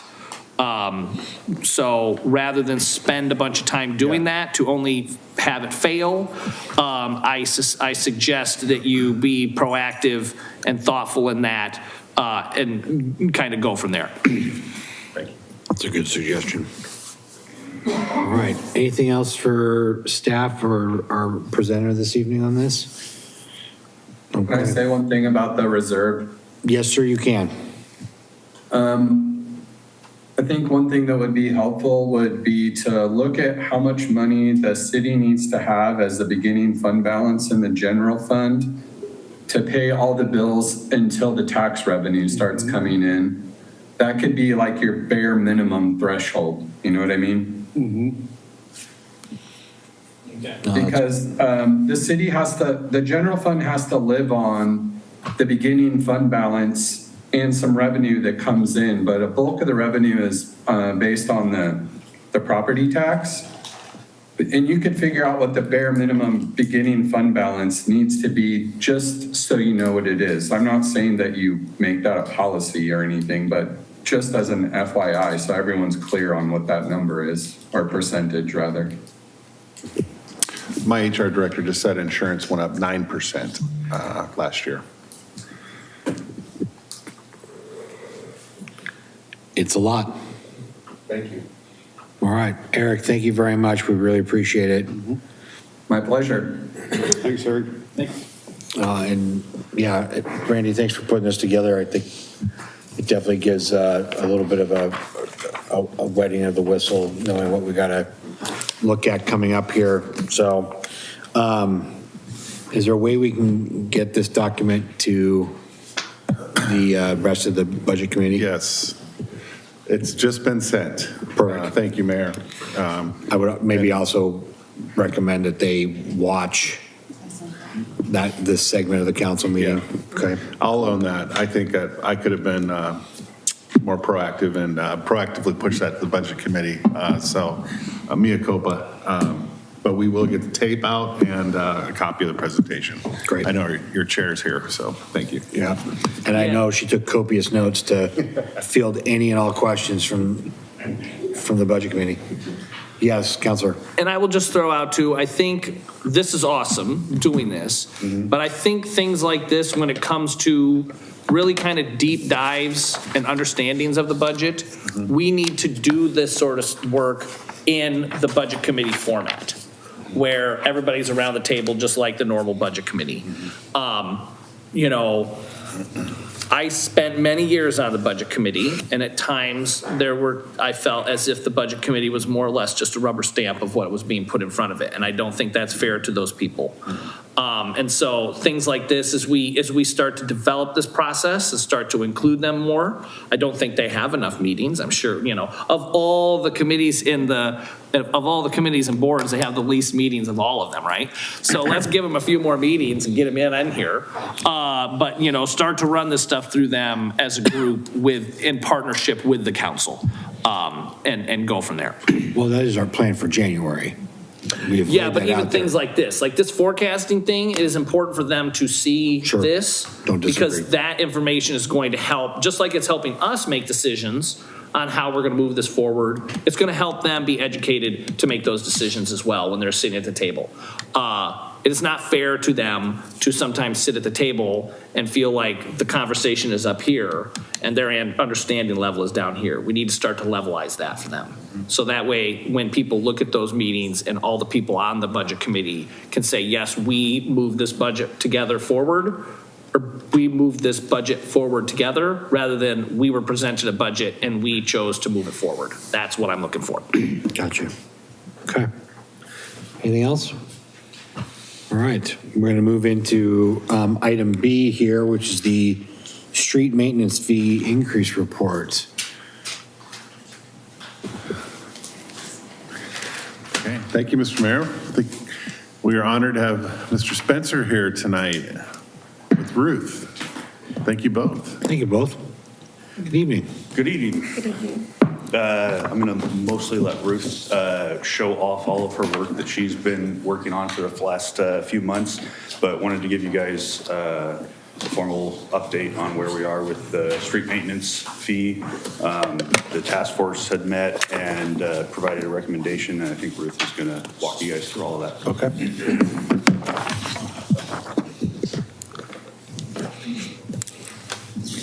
I put together a PowerPoint. Is it? Yes. Okay.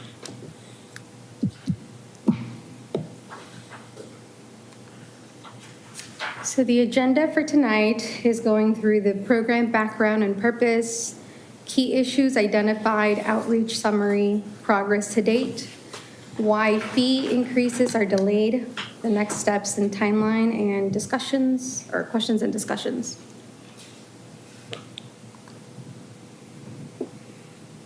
The city's method for collecting street maintenance fees are based on the 7th edition ITE Trip Generation Manual.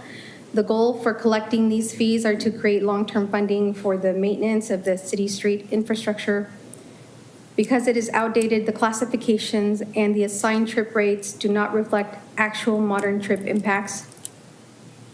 The purpose of the audit is to ensure that the city's billing system is accurate, complete, and ready for the updated 12th edition ITE rate model. Some key issues identified are that multi-tenant buildings are not billed per tenant, missing or unregistered business accounts, units within a strip plaza are independently owned by business owners, utility customers misaligned with rate descriptions, business licensing lacks in classifications, specifically for nonprofits. An outreach summary, a notice of upcoming changes and business review forms have been mailed, emailed, or delivered in person to property owners. The business review form requests a list of the building's businesses, square footage, brief business description, and unit or suite numbers. Although response rates have led to the necessity of requesting this information from the business owners rather than waiting or tracking down the building owners, even though we still are. Mm-hmm. And the progress to date, a spreadsheet has been created listing all businesses, nonprofits, utility customer types, and rate numbers. Currently, it is at a 90% completion. All businesses have been assigned an ITE land use code. The square footage for buildings with multiple tenants in the meantime has been split evenly by the number of businesses. After meeting with Kittleson engineers, we have agreed they will take this spreadsheet and finalize it by 1, calculating monthly trips per business type. 2, placing each business into a category per our already existing category 0 through 8 or 0A through 6A based on the trip quantities. And 3, recommending a rate per category based on the ITE code, trips, and square footage. And part 1 of why the fee increases are delayed.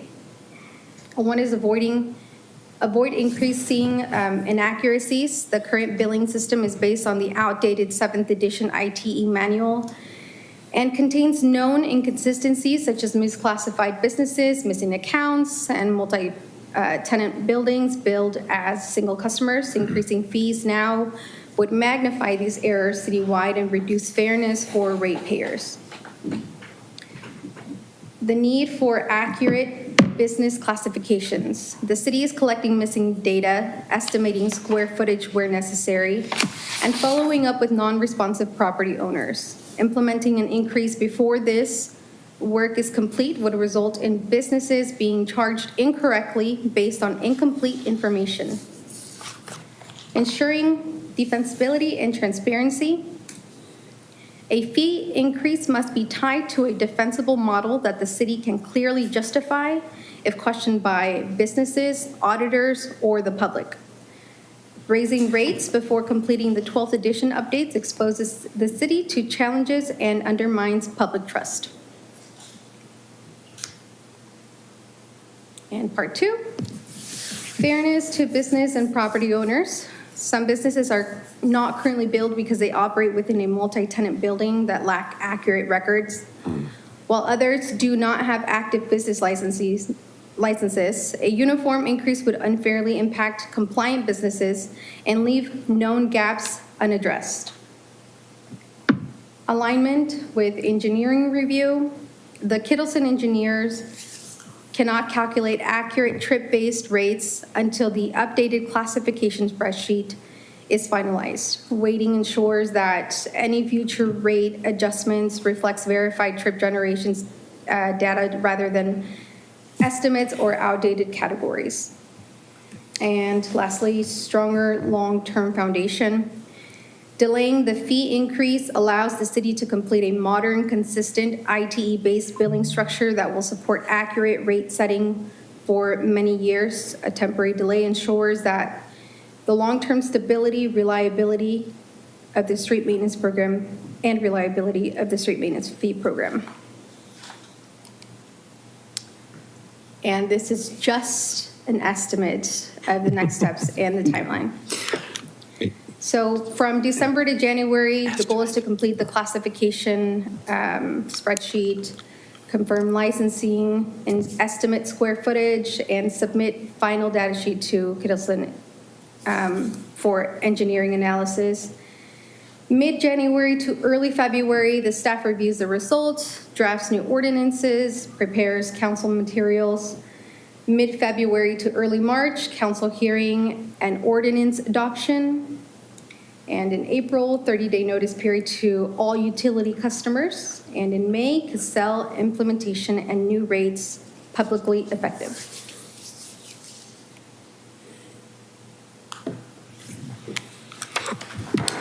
Is there any questions? That was very well done. Thank you.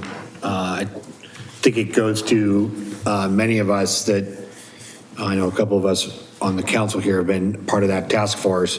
There's been a lot of like, why can't we get this? Why can't we get this? And I think you've done a very good job of articulating why it's taking as long as it has to really peel back and get into the nitty gritty on why things are the way they are.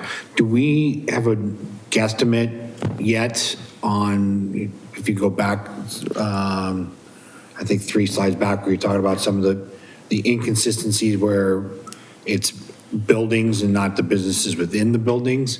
Do we know, like, any idea yet, like approximately how many businesses that is, or Yes. even revenue-wise that we've lost because we haven't been billing accurately? Revenue would be very hard to tell because businesses have been in and out. Okay. It's something that we will probably not be able to get. Okay. I do have a spreadsheet of every single business within the city of Canby, every single one, without a license, with a license. So we know where the discrepancies are. Okay. Council President Hensley, you have a question? Yes, thank you. First, Ruth, thank you very much for taking on this work. You're doing a fantastic job. Thank you. This was work that needed to be done for a while now.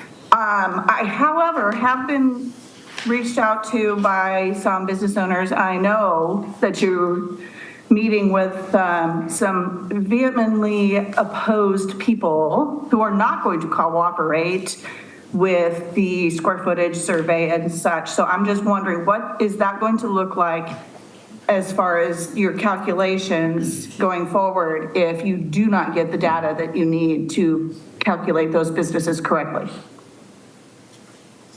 That is a great question. So technically, the ordinance states that we are by the 7th edition, and we have all of the information per the 7th edition is required.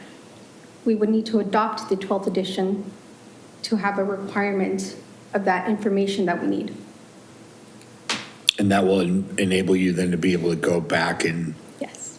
And truly it then becomes a requirement of the businesses to provide that information? Yes, so like I stated, in the meantime, what we're doing is splitting the square footage in between the number of businesses these buildings have, and that's what we would do in that particular case. Okay. And that information would be fairly easy to modify once we have the spreadsheet together from Kittleson finalized. When can we expect to see, because it's a council approval to go to the 12th edition? Yes, yes, Okay. we need to amend the current ordinance and restructure it for a new one. And is that part, I'm sorry, I'm not recalling if that was part of the timeline? Yes. Okay. Yes, sir. It's coming up, okay. Council President Hensley, did you have a follow-up question? I do, and forgive me if I missed the answer already being given. What in the 12th edition compels a business to cooperate with the survey? Where's the teeth in that? If they just decide, because it's their prerogative to say, none of your business, what makes them cooperate? What does that 12th edition provide? Council President Hensley, I don't believe that the 12th edition would be what would put teeth to it. It would be with the ordinance that the council would adopt that would then be requiring the business owners to give the city that information so that we could apply the 12th edition evenly and fair to all the businesses. So it would be within the ordinance, and then I think it would be up to the council to decide if there was any teeth to that. Council President. Okay. Yeah, I'm going to be curious what this ordinance language would be. I understand the motivation and what Ruth is after for the data she needs to make the calculations, but I am hesitant to be a heavy hand of government on a private business. So I'm going to reserve my thoughts for now until I see the language of the ordinance, because right now on the surface it doesn't sound like something I would be for, but I will wait to see the language. Okay. Councilor Maldonado. Great job on this. This is phenomenal. Very well put together. However, I do have a quick question. Council President Hensley had already asked one of my questions. The follow-up I would have is, in the case, as you stated, businesses come and go. In the case that there is vacancy, does then that responsibility fall on the business owner, or not the business owner, I'm sorry, the building owner? Yes, it would fall under the building owner, and we would change the category to a general use, like the common area, which would be like an office. Now, that would only be able to be enforced if the previous tenant was a registered business, had a license and everything to the city, correct? Or does that matter? Could you repeat your question? So if the business itself has their business license through the city, that's when we can imply that they're going to pay. Yeah. If they do not have the business license through the city, can we still enforce that they have to pay, or does that now fall on the building owner? Are you talking about like insurances and? Yeah. That's a good question. That I would have to work with business licensing to answer that question. Okay. All right. Thank you. Counselor Stearns. Okay. I have a few things to say about this. First thing, it looks like the implementation will probably be over 2 years since it was first requested. And I think one of the reasons why it may be taking so long is it seems like the city and everybody else is being distracted from actually what the request is. First, you're assuming that there's going to be a raise in the fees, and I think that's probably going to be correct, but we think we're going to need some sort of analysis of what the money that is needed versus how much is being currently raised and what the delta between those two numbers are. And then we have that amount, then we parse it amongst, once we have that amount, then we can parse it amongst the various businesses and worry about enforcement and compliance. But I think by working on how we're going to allocate everything without even knowing what the need is, or the need hasn't been presented to us what the need is, there's going to be a dollar amount that's going to be, say, the current street maintenance fees weighs X amount of dollars, and our need or what we'd like is maybe a higher number, and then what is that difference? What are we trying to accomplish? The second thing I've just sort of say on here is, it sounds like by changing the classifications, you are raising the fees for the businesses. And so you are actually doing a fee raise without actually calling it a fee raise, because you're saying now all the tenants are going to pay, and you're changing the formula. Now, maybe that's right, maybe that's justified, maybe it's not, but it sounds like you're actually planning a fee raise right now without calling it a fee raise at first. And that may be justified, but it's not, but yeah, call it what it is. You're trying to raise fees without raising the fees. The third thing is, it sounds what you're trying to do. I know you have your standard 7 versus 12 and all this other stuff, but if it's very complicated to figure out how much what a business is going to pay, there's a good chance you're going to get it wrong a good portion of the time. And not only that, but you'll have a lot of city resources on collection and enforcement and trying to figure out, am I this classification or that classification? When you should explore a much simpler way of identifying how much somebody's supposed to pay. And I asked the question kind of rhetorically, but you know where my business is. It's in Canby. It's in how much am I going to pay? And right now, I suspect the answer is going to say it depends on 20 factors or something like that, in which case I have no idea how much I'm supposed to pay unless I really take the time to figure out what the system is. And the likelihood is that whoever's working at the city will have a hard time understanding that as well. I deal with that all the time. I deal with IRS enforcements, and half the time the IRS agents don't know what the laws are. And so it makes it really interesting conversations when you're trying to figure out what somebody owes with two people that don't have any idea how much they owe. So I just want to caution against making an overly complicated formula that would just increase compliance. And then, of course, this problem you're dealing with right now about categorization being wrong, not knowing what's in the tenants, that'll be what tenants are in the building, what they're doing, how many units is a fluid situation, so it's going to be changing all the time. So somebody's going to have to be continually monitoring it. The more complicated it is, the harder it is. Like, just for example, currently my office takes up what used to be 3 suites in the building.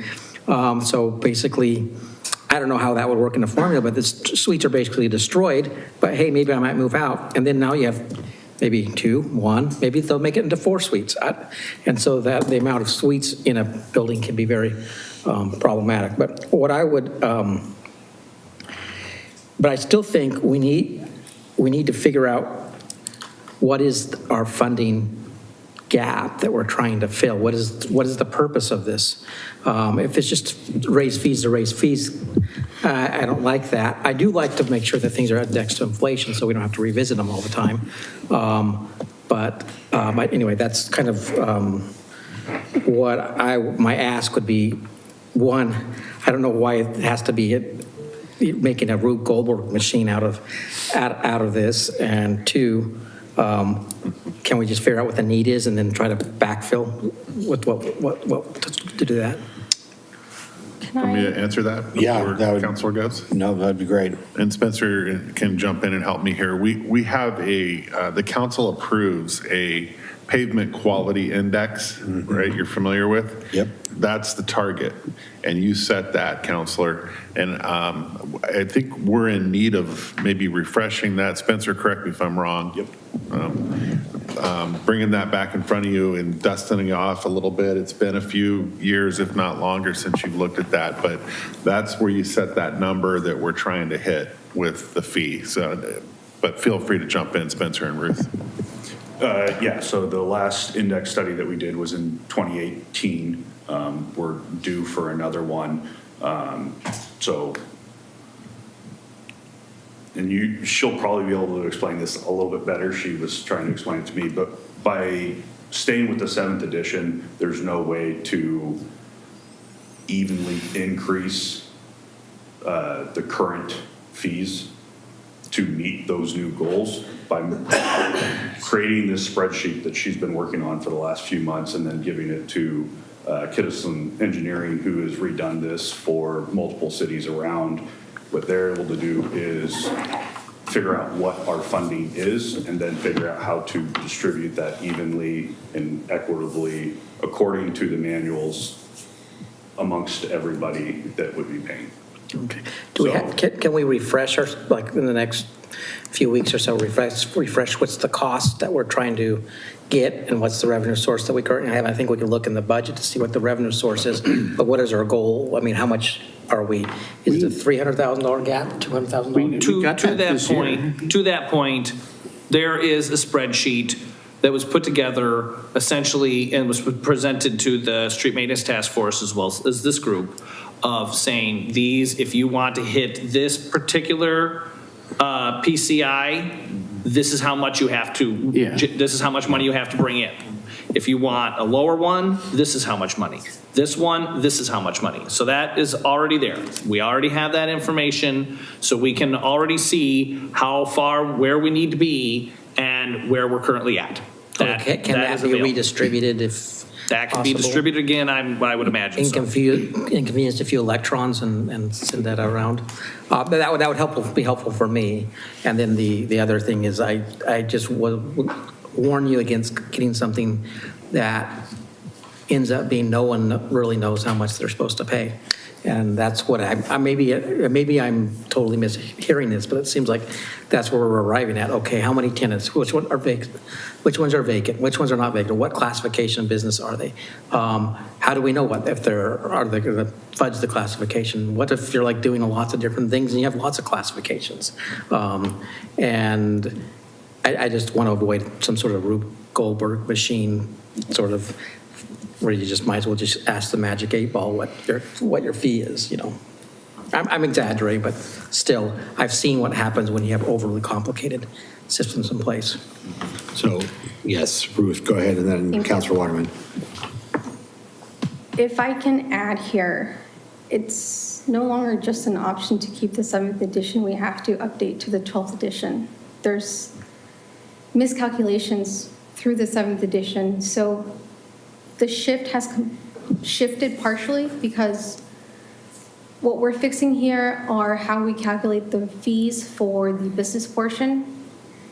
Yes, there's a goal to meet per the PCI, and Kittleson is going to take that amount that we have as a goal as a city and it will distribute fairly throughout the board how much each business, residential's, customer types need to pay. So, and I had this prepared in case this question came up, and it might not answer all of them, but you know, I recognize that this body has been waiting for these updates for a long time. Since I took oversight of this project in July, my priority has been to move past previous roadblocks by conducting ground level audit that hadn't been completed before.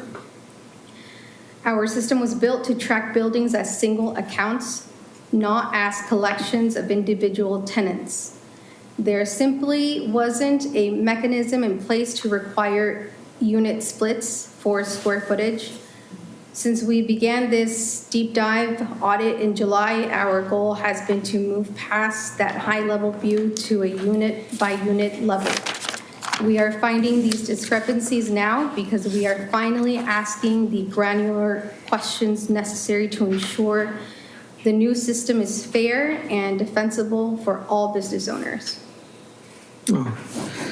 Well, thank you for all your work doing that. I just, like I say, part of my impatience is this is our running on 2 years to get this done, and I still caution you that sometimes you sacrifice fairness for simplicity, and the question of materiality comes into play. How materially different is one class than another? And if it's not very materially different, then simplicity may be better than strict fairness. Okay, Councilor Waterman and then Council President Hensley. I know it's not part of the research that you're doing, but I do have a general question for the street maintenance task force and us in general. Is the other part that hasn't come up yet, but is still seems to be talked about in the meetings, is somehow the business license being involved in the street maintenance fee. And where we are with that, what's the idea? Because right now, there's still the recommendation is that 50% of the street maintenance or the business license should go to street maintenance fee. And so I still have some concerns about that, about, fair, are we double taxing our businesses? And if we need to take money out of the street maintenance fee for this, then why not just change it in the actual mechanisms already in place to collect that additional funds that you're thinking you need to get out of that? And number two, we talk about having an issue with concerns about economic development funding, and then we have a fund for businesses that could be working towards the economic development budget. So why take that and put that into street maintenance that already has a mechanism to fund it? So those are some concerns I have about that when that comes up for discussion as well. Okay. Council President Hensley. Oh, thank you, Mr. Mayor. I was going to lower my hand because actually Councilor Patton had addressed my initial question, or comment, I should say, that would address Councilor Stern's question. Jerry had proposed the amount of the need months and months ago. But Councilor Patton's already addressed that, so Daniel, you can go find those numbers or we can send them out again. But to Councilor Waterman's question about the business license, that was a discussion that was being had at the task force level, and it's just part of the recommendation, but I know that they're waiting on this audit now to make a new recommendation. So that would be a question when we actually get the presentation from them of what their recommendation on the raising of the fee would be. And if Councilor Patton has more thoughts on that I have forgotten to relay, then he can add to that. But as far as I remember from those meetings, it was a discussion point. It was something they were looking at, but then this whole audit thing happened. So it might change by the time we get their recommendation. Okay, sounds good. Thank you. Emily, did I see your hand waving for a question? I was going to talk about things that everyone else talked about. Okay. Glad that we could do that for you. Yeah. Councilor Patton. Thank you. So I have a few questions. Thank you again for all of your work on this. It's good to see some traction in getting this done. I've been wanting this since I was just a lowly member of the city budget committee back in the day, and nobody would listen to me. But now I'm in a seat of power, and people are listening to me. Even you can rise up from the ditch of not being heard and sit here on the dais. So run for your local offices. Anyways, when it comes to figuring out businesses and all that stuff, back in the day, the original group knew that it would be very difficult for the city to figure out how many businesses were in a building and then try and bill all those businesses the street maintenance fee. So that's why it was like, we will just leave that to the landowner. Like if it's an apartment complex, the landowner gets the bill, and then the landowner can decide if they're gonna eat it or if they're gonna pass it on to all of their residents. So it sounds like over time, the ability to do that for a business is harder than if it is an apartment complex. That was not conveyed to the group at that time, but that is kind of why that is and why it may have opened up this hole that this information is now kind of getting missed in, just for that. Couple of generic questions. Let me just see here. Did we approve tying the street maintenance fee to an inflationary mechanism during our last fee schedule update? I believe we did. I believe we did, and I believe it was put up for the council. So that my recollection is, and we can look at the YouTube video, I was in favor of it, but the council decided to wait 2 more weeks until the street maintenance fee committee met, and I was told 2 weeks from then they would give us the numbers. Of course, that was almost a year or 9 months ago, but that was the status at that time. So it was up. It was proposed, but then it was decided that time there was a lot of controversy. Yeah, to wait 2 weeks, which is part of my frustration is it seems like it's been longer than 2 weeks. So we still haven't tied this to inflation. Right. Yeah, and I think that's an important thing that independent of whatever number we come up with, things should be tied to inflation, because without being tied to inflation, it becomes a decreasing revenue source. Yeah, and correct. You know, we shouldn't be accidentally creating decreasing revenue sources. We could intentionally do it if we want to, but I think accidentally is a bad policy. I completely agree. So I guess my question, so that brings up a question. If we tie this to how many fees, do we know how many fees on our fee structure, our fee index are not tied to inflation? Are they all tied to inflation? Is just this the only one that's not tied to inflation? I'd be curious as to that.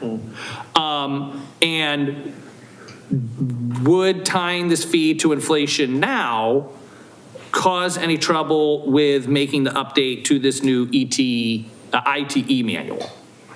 I think the reason that it got tabled was because we thought, why would we do a inflationary increase if we were just going to turn around and then do another increase on top of that? Yeah, in 2 weeks. Right. And it's now been how many months? So since yeah, July, so I guess that's June. I'm looking at that. I think if this is going to now take even longer to get, if this could take a year or more to get like to the point where we have a recommendation of whether there's going to be an increase or not, I think we need to revisit whether we tie this to inflation now or continue to wait.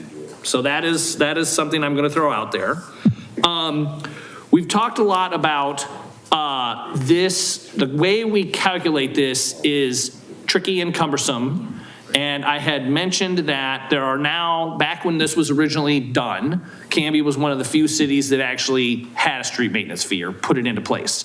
But now there's many other cities that are doing it. Was there any look at what those other cities are doing as a mechanism? And if so, are they all using this the ITE? So we would be standardizing ourselves with everybody else, or did any other city have an easier way of doing this? No. There's no easier way. Yes, I did put together that report comparing 6 other cities. A few cities are on the same boat as we are, currently still in the 7th or even older generation or edition. And 2 of them were being updated by Kittleson engineers. Okay. So it's, they're great partners to have with the finalization of the spreadsheet. Okay, excellent. Let me just cross this off. This is a hot mess up here, folks. I'm trying to, I was writing as things came up, so I'm trying to make sure I don't lose track of what I got going on here. So the next one is, how often does this ITE manual get updated? Like, there's obviously various editions. If we use number 7 back in 2000 and whatever, and now it's number 12, obviously it's not updated every year, but is there some consistency in how often this is updated? I'm not sure. I can't answer that question. I'm not sure how often they gather their data. Okay, so I guess where I was getting at with that is to try and wrap my head around how onerous would it be if instead of in the ordinance saying we want to use the ITE manual number 12 as opposed to wording the ordinance to say we will use the most current version of the ITE manual. So that way in X number of years, someone's like, why is it number 12 when now it's number 50 or something along those lines? So is that the plan? The ordinance, the ordinance we have in mind is to make it so it's easily adjustable in the future, which means we're not putting something strictly technical within the ordinance. We're not putting in the, we may put in the formula, but we are not putting in the classifications. We're going to put it into like what is it called? Something like Master the fee schedule. Yes. Yeah. Okay. We're going to put it in there. We're going to make it, visible to anybody who wants to view it and compare it. And jumping back a little bit, this ties into the point that Councilor Stearns brought up. There is currently an appeal process for the street maintenance fees now, so we're going to carry that forward and make sure there's still an appeal process that if a business has their independent studies made through an ITE personnel, they can bring forth anything they have. So there's still all of that appeal process, which ties into us continuing with what we have as information gathered and build, the first few months. And then if they have a better information that the city administrator approves, then we can go back and refund anything that needs to be refunded. Okay. The other thing I wrote down here is the ordinance must have teeth. There has to be a mechanism to say, I don't care if you're obstinate. It's like when the child is grabbing things off the shelf and throwing them across the store, there has to be a way of saying, I've told you we're going to the car now, and now we're going to the car. That needs to have there needs to be a mechanism in this ordinance to be able to do this. And a business cannot simply just say, I don't care what you say, even though I'm operating within your city, and I'm not gonna do this. That is unacceptable. They are using the roads, they are using the services, and they must pay. That is the whole point. Otherwise, society breaks down, and we might as well be running around the street half naked, with our underwear on our head or something. So we need to make sure that we can do this. And I will go on record as to saying that this must be paid by all. I will continue to rail on this, is that there was no carve-outs in the original one. I do hope there are no carve-outs as we move forward. Are there any projections on revenue increases just in updating the ITE manual, or do we, or we don't know what that might look like? Ruth will have to correct me if I'm wrong, but just trying to update from the 7th to the 12th it no longer works with the formula that is in our current ordinance, which is why we have to rewrite the ordinance. And then, ask me again, sorry. Okay. Reword it again. So we know that this new ITE manual has a different formula, different calculation. Correct. That will overlay over what we currently have in the system. There are some anomalies. We're not sure how it's going to look and all that stuff. But has there been any projections to say once we do this overlay, just as at like a 30,000 foot level, we could see an increase in revenue by creating these new categories, or we're going to see a decrease in revenue by doing this before we get to the point where we make any significant changes to the fee? I'm going to give you an example. There is a large business here within the city of Canby, and they are charged 4 trips per square footage. 4 trips. And let me just pull out my phone here.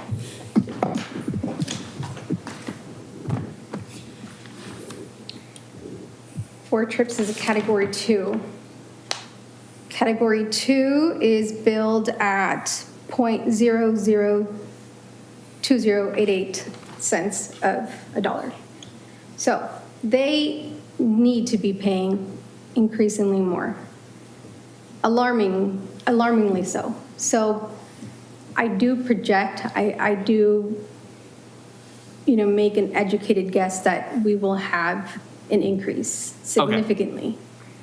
Okay. So for scenarios like that where a business is going to see this pretty massive increase, and I'm not heartless most of the time, is there going to be some sort of mechanism to say, look, business X, you are going to clearly see a tremendous increase in your fee between these two things, and we're going to work with you and either phase this in or something along those lines to give them some cushion as to this, but eventually get them there?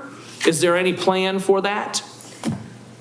Or any thoughts? Yes, I have thought about that. Once we have Kittleson come in and do the estimation of the trips per square footage, my thoughts have been that we have, one, the actual pricing that they would need to pay, and 2, the amounts that the city wants to bring in that Kittleson is going to then split in between all of these businesses and residentials, et cetera.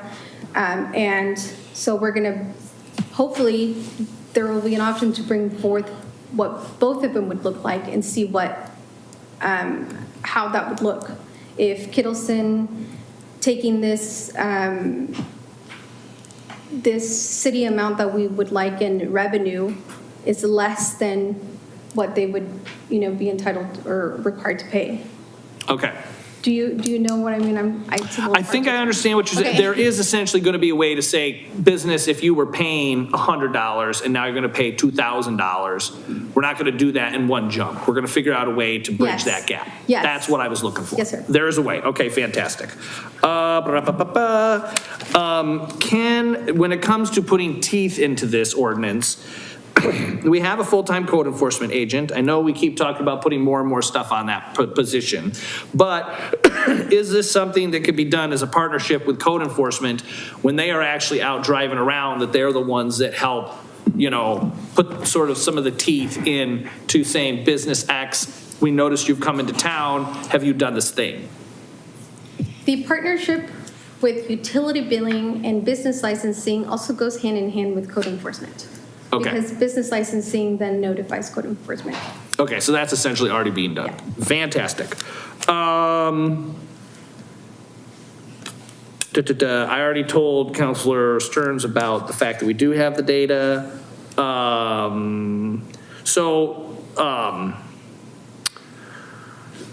my gosh, you had mentioned that we are in the getting prepared to do a new PCI study. because the old one is from 2018, right? Correct.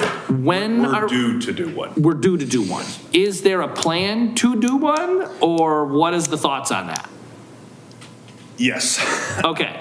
Yeah, it is something that, I don't know exactly what the timeline is for starting that process, but it is something that is due. Typically, you'd want to update them every 5 years, so technically, we're probably 2 years behind doing that one. Okay, I guess what I would say is, and this is now a seed plant, I think it would, considering the age of our current one, and considering all of these numbers that we're presenting to people are based on that. Correct. It only makes sense to move that up, like, if it's going to take a year or two to get us to the point where we can actually do the increase, then it's probably wise to expedite the process of updating that, because the last thing that I would want to do is say, well, we're using, because I understand, I've been paying attention to this for years. I understand that as a road ages and degrades, it goes much faster, right? Correct. So some of those roads from 2018 that were up here could now very easily be down here. Correct. And the last thing I want to do is start us out already in the rears to say, well, we use this 2018 model, now we've got the increase, we've done another one, and oops, now we're already behind the 8 ball. So I think that it would be beneficial for the city as well as this group to have the most current information of what that PCI is to make that decision. So whether it's this budget cycle, we need to turn in pop cans or whatever to get the money to do it, I really think we need to prioritize getting that PCI updated for the future work of this group. Councilor Patton, Yeah. we are coming up on our hard stop. Yes, and do you want what? That was it. That's my last question. Okay. Thank you very much. Do we want to go on, or do we want to? Can I take us through, please? Are there any other questions or comments for our staff? Just got one more quick one. If we're going to get an ordinance to raise taxes, and I know you call it a fee, but it's really a tax, because it's money you have to take from somebody. They don't have a choice. How can we vote for something that we say yes on, and one person says, okay, now mine went up $2,000, another one says mine went down $100, and how are we going to be able to justify to our the voters and citizens why and how much, if we don't even know how much we're going to raise their taxes by? Well, because we're not at that point yet. But I mean, it sounds like it's going to be, it's to us like, we're going to do this new system and everything's going to change, but you'll have to get something in the mail that says how much your fee is going to go up. I guess I'm not understanding what. Currently, I don't concern is. I don't pay a street fee as a business. I currently don't. I'll just admit that. But after it's all said and done, that'll change. But I mean, I'm sure I might know, but how are we going to figure out how much we're actually raising what people pay? And I know, like Emily gives me dirty looks when I say it's a tax, but how are we going to even know what we're voting? We're going to increase costs by when that happens. So I just something to say when we're doing Are you asking that there be a list of every business and what they're going to go? Well, at least some side of average or something to that effect, because, and I don't know if we'll have time tonight, but I think something similar might have happened with the Canby Utility Board, where you basically have an ordinance that changes the rules but affects some businesses heavily over other businesses. And that's my concern, is that we end up doing something that looks on its face quite neutral and reasonable, but in its actual putting into effect can cause major cost changes for businesses, which is not a good thing for a business. Yeah, it isn't. I get you. I hear what you're saying. I do. I think that we'll have to look at something in that regards as we get closer to getting this completed at that point, so that we know. Well, and I would say from my point of view, if a business owner was to come to me and say, you're increasing this fee now and I'm going to be paying more and I don't think this is fair, I will ask them, well, do you then think it's fair that residents subsidize your business? Because that's what's happening. People who are not paying the amount of fee, this particular case in point, essentially their activities are being subsidized by the residents of the city. That's good in theory, but in the practice, when business owner A that you know specifically said, why did mine go up by a huge amount and my neighbors didn't go up? And how? And did you know you were voting to make my fee be a whole lot more than other person, business B that's next door, who is going to share with the other business A what their fee increase is going to be, and you're going to say, I didn't know it was going to go up that much. And then, of course, as a counselor, we have to. Oh yeah, I'm all for getting the data into why, but that to me is the principle of this argument, is that I am not okay with residents subsidizing a business's activities to tear up the roads that they need to travel. Okay. So we have about 3 more items on the agenda. Sorry. Thank you both very much. Sorry, I have a Spanish version for the Spanish-speaking residents. Excellent. Thank you for doing that. Thank you. Thank you. Thank you both very much for this. This is very helpful, and obviously you've stirred up a bit of conversation amongst this group, so which is what we wanted. So thank you. Appreciate it. And Merry Christmas to you both. I think you're planning to read the Spanish version now, right? Yeah. Oh, I'm sorry. I thought like you created, sorry. So before you get into that, I think now we need to go to your point of regarding the time. Sorry, we have recently changed our council policies and guidelines for a hard stop at 9 p.m. unless the council decides that they want to continue with the additional items that we have, which would be continuing with what you're about to do, Ruth, along with council comments and liaison reports, city administrator business, citizen input, et cetera, until we wrap it up. So I guess council, what say you on, and how much time do we need? Councilor Patton? Do you think half an hour, 30 minutes would be able to wrap all that up? Then I would propose that we move adjournment to 9:30. I would second that. Okay, moved and seconded to just move adjournment to 9:30. Any discussion or thoughts? All those in favor? Aye. Anyone opposed? Aye. Okay. Okay, so we will continue the meeting until 9:30. Ruth, the floor is yours. Okay. Thank you. Buenas noches a los residentes de Canby, a los dueños de negocio dentro de la ciudad. Mi nombre es Ruth. Soy técnica de facturación de utilidades y Spencer, que es supervisor de obras públicas. Este resumen es basado en la presentación que se acaba de dar y en la presentación que se llevó a cabo el pasado 6 de agosto. El programa de tarifas de mantenimiento de calles de la ciudad de Canby fue creada hace años. Esta es basada en el manual ITE de generaciones de viajes, 7ª edición. Con el tiempo, el modelo anterior dejó de servir ya que mide incorrectamente el tráfico producido por cada negocio. Durante casi 2 años, administraciones anteriores intentaron actualizar el programa, pero el proyecto no avanzó debido a datos incompletos, clasificaciones incorrectas y falta de una base estructurada. Esto llevó a la percepción que el programa era incomprensible o imposible de corregir con la información existente. En julio del 2025, el proyecto se retomó con un nuevo enfoque: reconstruir desde cero toda la base de datos de negocios y preparar la transición al manual edición 12, que es lo que actualmente se utiliza por municipios para calcular tarifas basadas en generación de viajes que producen los negocios de Canby. Se encontró que en el sistema de cobro de mantenimiento vial estaba mal. Los problemas principales eran que las categorías de los clientes no coincidían con las tarifas reales, se cobraba mal a los edificios con varios negocios y algunos establecimientos no tenían licencias de negocios. Para arreglarlo, reconstruimos todo el inventario de negocios, los clasificamos correctamente con el nuevo manual ITE edición 12 y ya casi terminamos de limpiar la base de datos para los ingenieros. Los ingenieros tomarán el inventario de negocios corregida para calcular la cantidad precisa de viajes generadas por cada negocio con el manual ITE 12, lo que les permitirá asignar nuevas categorías y tarifas recomendadas y recomendar precios justos y adecuados, basados tanto en el tráfico como en el metraje cuadrado.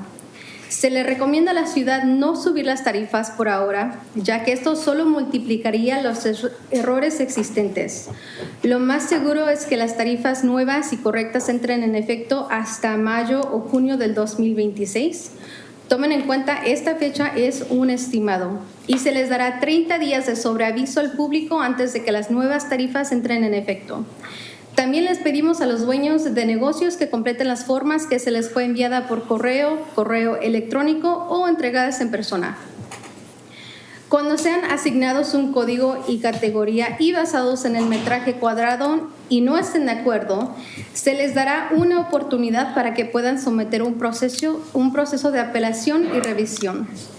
En conclusión, el objetivo principal de esta actualización es de corregir el sistema actual de facturación y establecer una estructura de tarifas completa y legalmente defendible. Esto se logrará basándose en el modelo de tarifas ITE 12, asegurándose que cada negocio sea clasificado correctamente y pague precios justos para financiar el mantenimiento vial a largo plazo. Great. Thank you. Thank you very much for doing that. Gracias por traducir eso en español, porque hay muchas que es importante entender lo que pasa en la ciudad. Yes. While Spencer's up, Mayor and Council, I want to thank Spencer and the entire Public Works crew. Most of them were up at 2 in the morning last night during the storm, so they're pretty tired right now. And Neil's here as well, clearing debris on Canby Road. So, thank you guys. Appreciate it. I know, Mike. Look, Spencer's missing his smile. Well, thank you guys for doing that, and Ruth, thank you for the hard work you're putting into it. I'm going to make an adjustment to the agenda, and I'm actually going to have Randy go before council and myself. So, Randy, if you want to do your city administrator report. We'll be quick, Mayor. No, do what you need to do. Okay. I already thanked Public Works for the storm work. Was on the phone with the superintendent during your previous meeting tonight. Game planning for tomorrow. We're expecting some high winds and high water. So stay tuned on that front for the morning. But I do have a guest presentation. I'm going to call Neil Olson up to give you an update on Walnut Street. He's been assigned Jerry Nalzine, and I have assigned Neil as project manager for this project going forward. And he's got some updates for you tonight. We got a slide for you, a nice chevron there. Slide, thanks to Teresa Ridgley for putting that together for us tonight. Neil, go ahead. All right. And thank you for being here since you were up at 2 a.m. last night. Yeah, no problem. Thanks, Neil. Good evening, Mayor, City Council. I'll be brief. So basically, this is the Walnut Street extension. I've kind of got it listed here in 3 phases. The first one would be the Walnut Street Sanitary Sewer, Highway 99E and UPRR bore. $840,000. The project is currently under construction, approximately 50% complete. The Highway 99E crossing is complete, as well as the gravity sewer along the highway. The railroad permit was secured before the project bid. However, the UPRR required reissuance after start of the work. The contractor is working with Rail Pros and the UPRR to secure approval of the work plan to be able to bore under the railroad and connect to the Teakwood Circle sanitary sewer. Awaiting UPRR approval for daytime work, or will need a city noise ordinance waiver.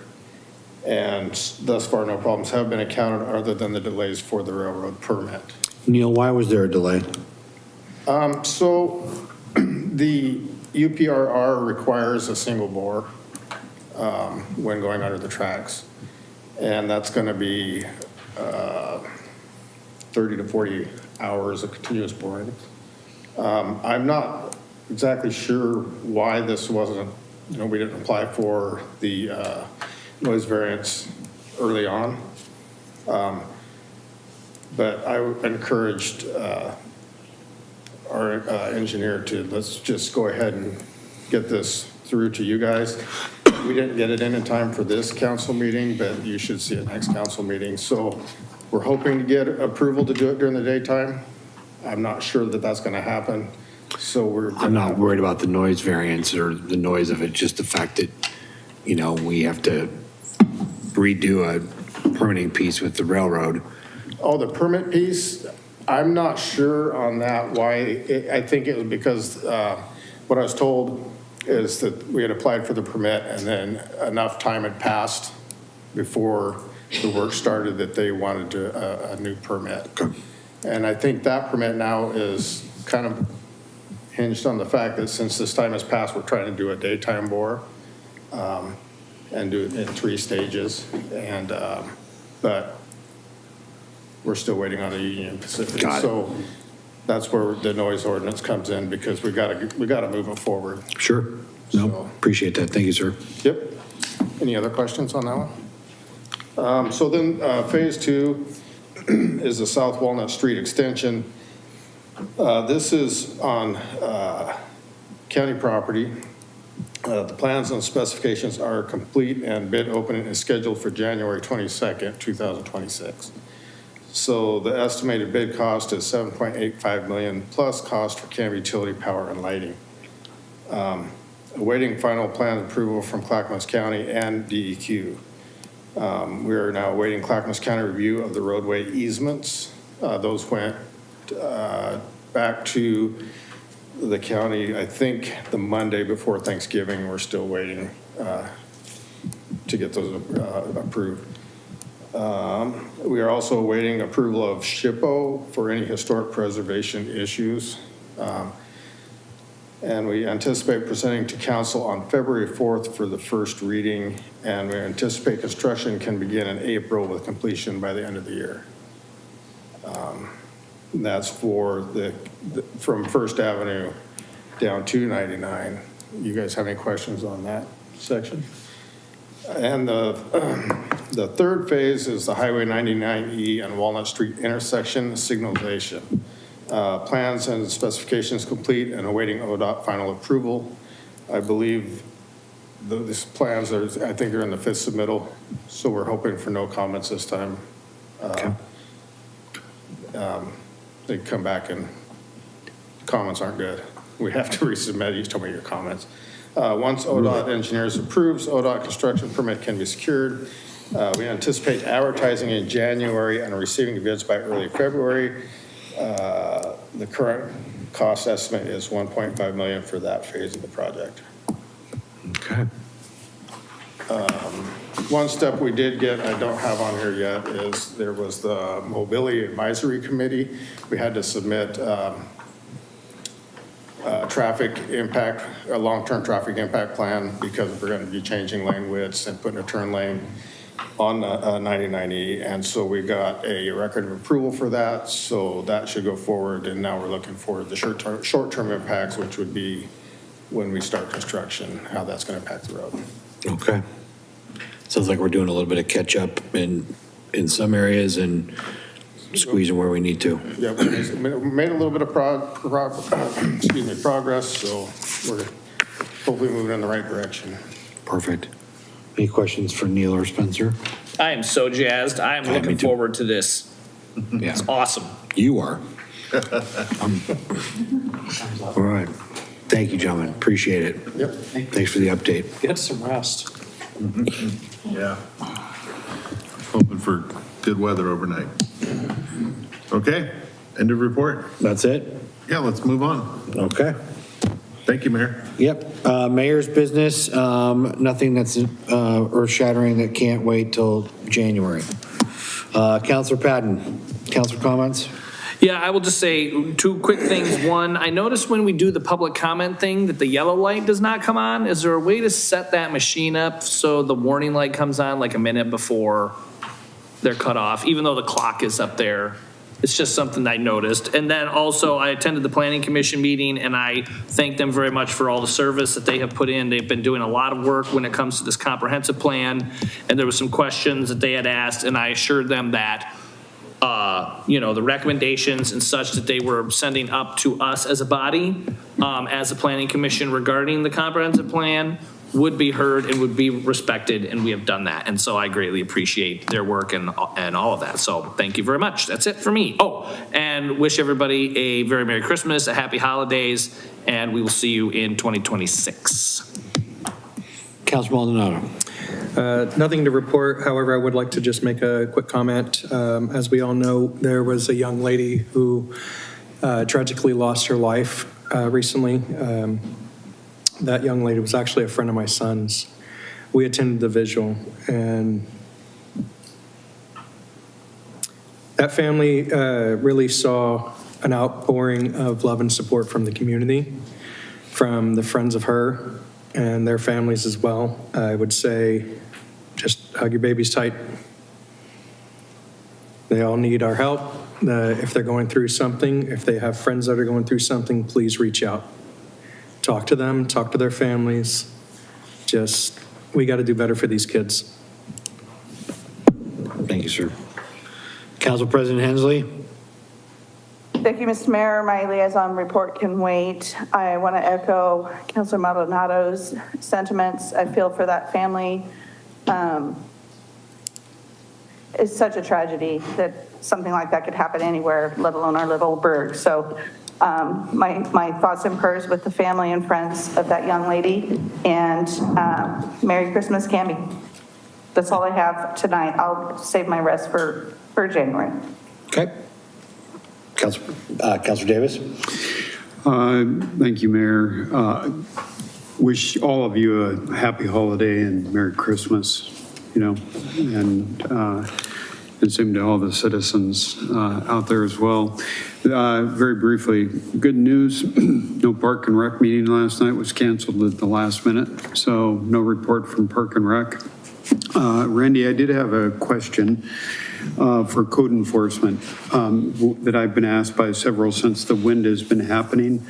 At what point does code enforcement get involved with potential trees on private property that they know are going to potentially fall over on houses? And are we doing anything about that? I would have the owner call us, contact us, and then we'll go out and do a drive-by inspection. I can help facilitate that. Okay, and I've leaned them to the police site, as well as putting in a request through code enforcement to look at that as well. Okay. But I know that maybe code enforcement can tell us too, exactly what they can do on trees that potentially could fall down and hit their house and even though it's the neighbor's property, which seems to be happening this year, especially. I'll be very brief in regards to the adult center. Their Thanksgiving Day lunch was full capacity 128. Their Christmas lunch is December 18th and is fully booked for that. I'll jump down to the Holly Street, their new building that they'll be moving into. It looks like Kathy gave a very lengthy report, but the goal is to get in there by February of 27.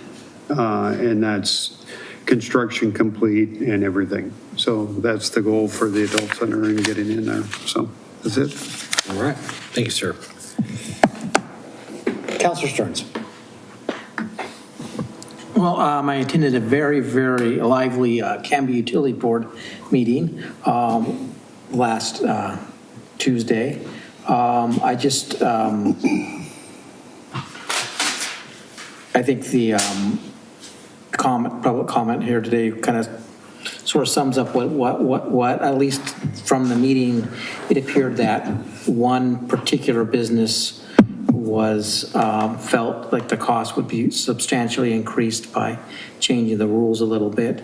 And some of my comments towards Ruth were kind of in the same fear that one issue, and like I said, Canby Utility Board will do what they need to do and they'll make the right decision.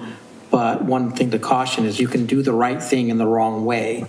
And maybe the fees do need to increase, but to tell people that at least they felt that the threat that their costs would substantially go up with, pretty much less than a month or about a month's notice, can be really hard on a business. If something has to increase, it's much better to forecast it so that people can understand what their new costs would be well in advance, so that way the business can survive. Now, I'm not sure what will end up happening there, but something to be cognizant of is that even on this timeline for this, was going to like a 30-day notice and then go into effect. If it's a small increase, probably no one cares. But if it's a very large increase, you'll probably get a lot of people upset. All right. Thank you, sir. Councilor Waterman. The Bike and Ped Advisory Committee met this month, and the city administrator, or interim city administrator, and Chief Tro attended that meeting, and there was a lot of good input. They brought a lot of information that they've done, some research to the committee as well, and it was a very good session, and some agreement was made on one of those projects that may be a long time in the works, at possibly getting the skip, at least the skip line done on the trail, the Loggy Road Trail, to at least kind of give people an idea of, stay in your lane when, for some safety stuff and whatnot. So that was really good. It was good to see the cooperation and there. So we really appreciate that. And the Library Advisory Board was canceled this month. All right. Citizen input? All right, seeing none. Before Maya does her thing, I want to thank you, Randy, and Maya, and especially Pete, for the staff Christmas party for the city. It was a lot of fun. Food was outstanding. The company was great. The gingerbread houses were outstanding. There might be pictures floating around of a certain firefighters being dragged out of a fire by police officers. We had two versions of the Die Hard Nakatomi tower from Die Hard, but it was a great party and lots of good laughter and attitudes. So thank you for continuing that and putting that on, you guys. Really appreciate it. Maya, action review, please. You have approved the consent agenda and approved ordinance 1660 to a second reading January 7th, declaring an emergency. Two things in 2 hours and 25 minutes or 15 minutes. Canby, we are about to adjourn our meeting, but I do want to wish you all a very happy and very Merry Christmas and holiday season. And I will take a motion to adjourn. So moved. Moved and seconded. We are, all those in favor? Aye. All right, anyone opposed? All right, Canby, thank you. Good night, Merry Christmas, and see you next year.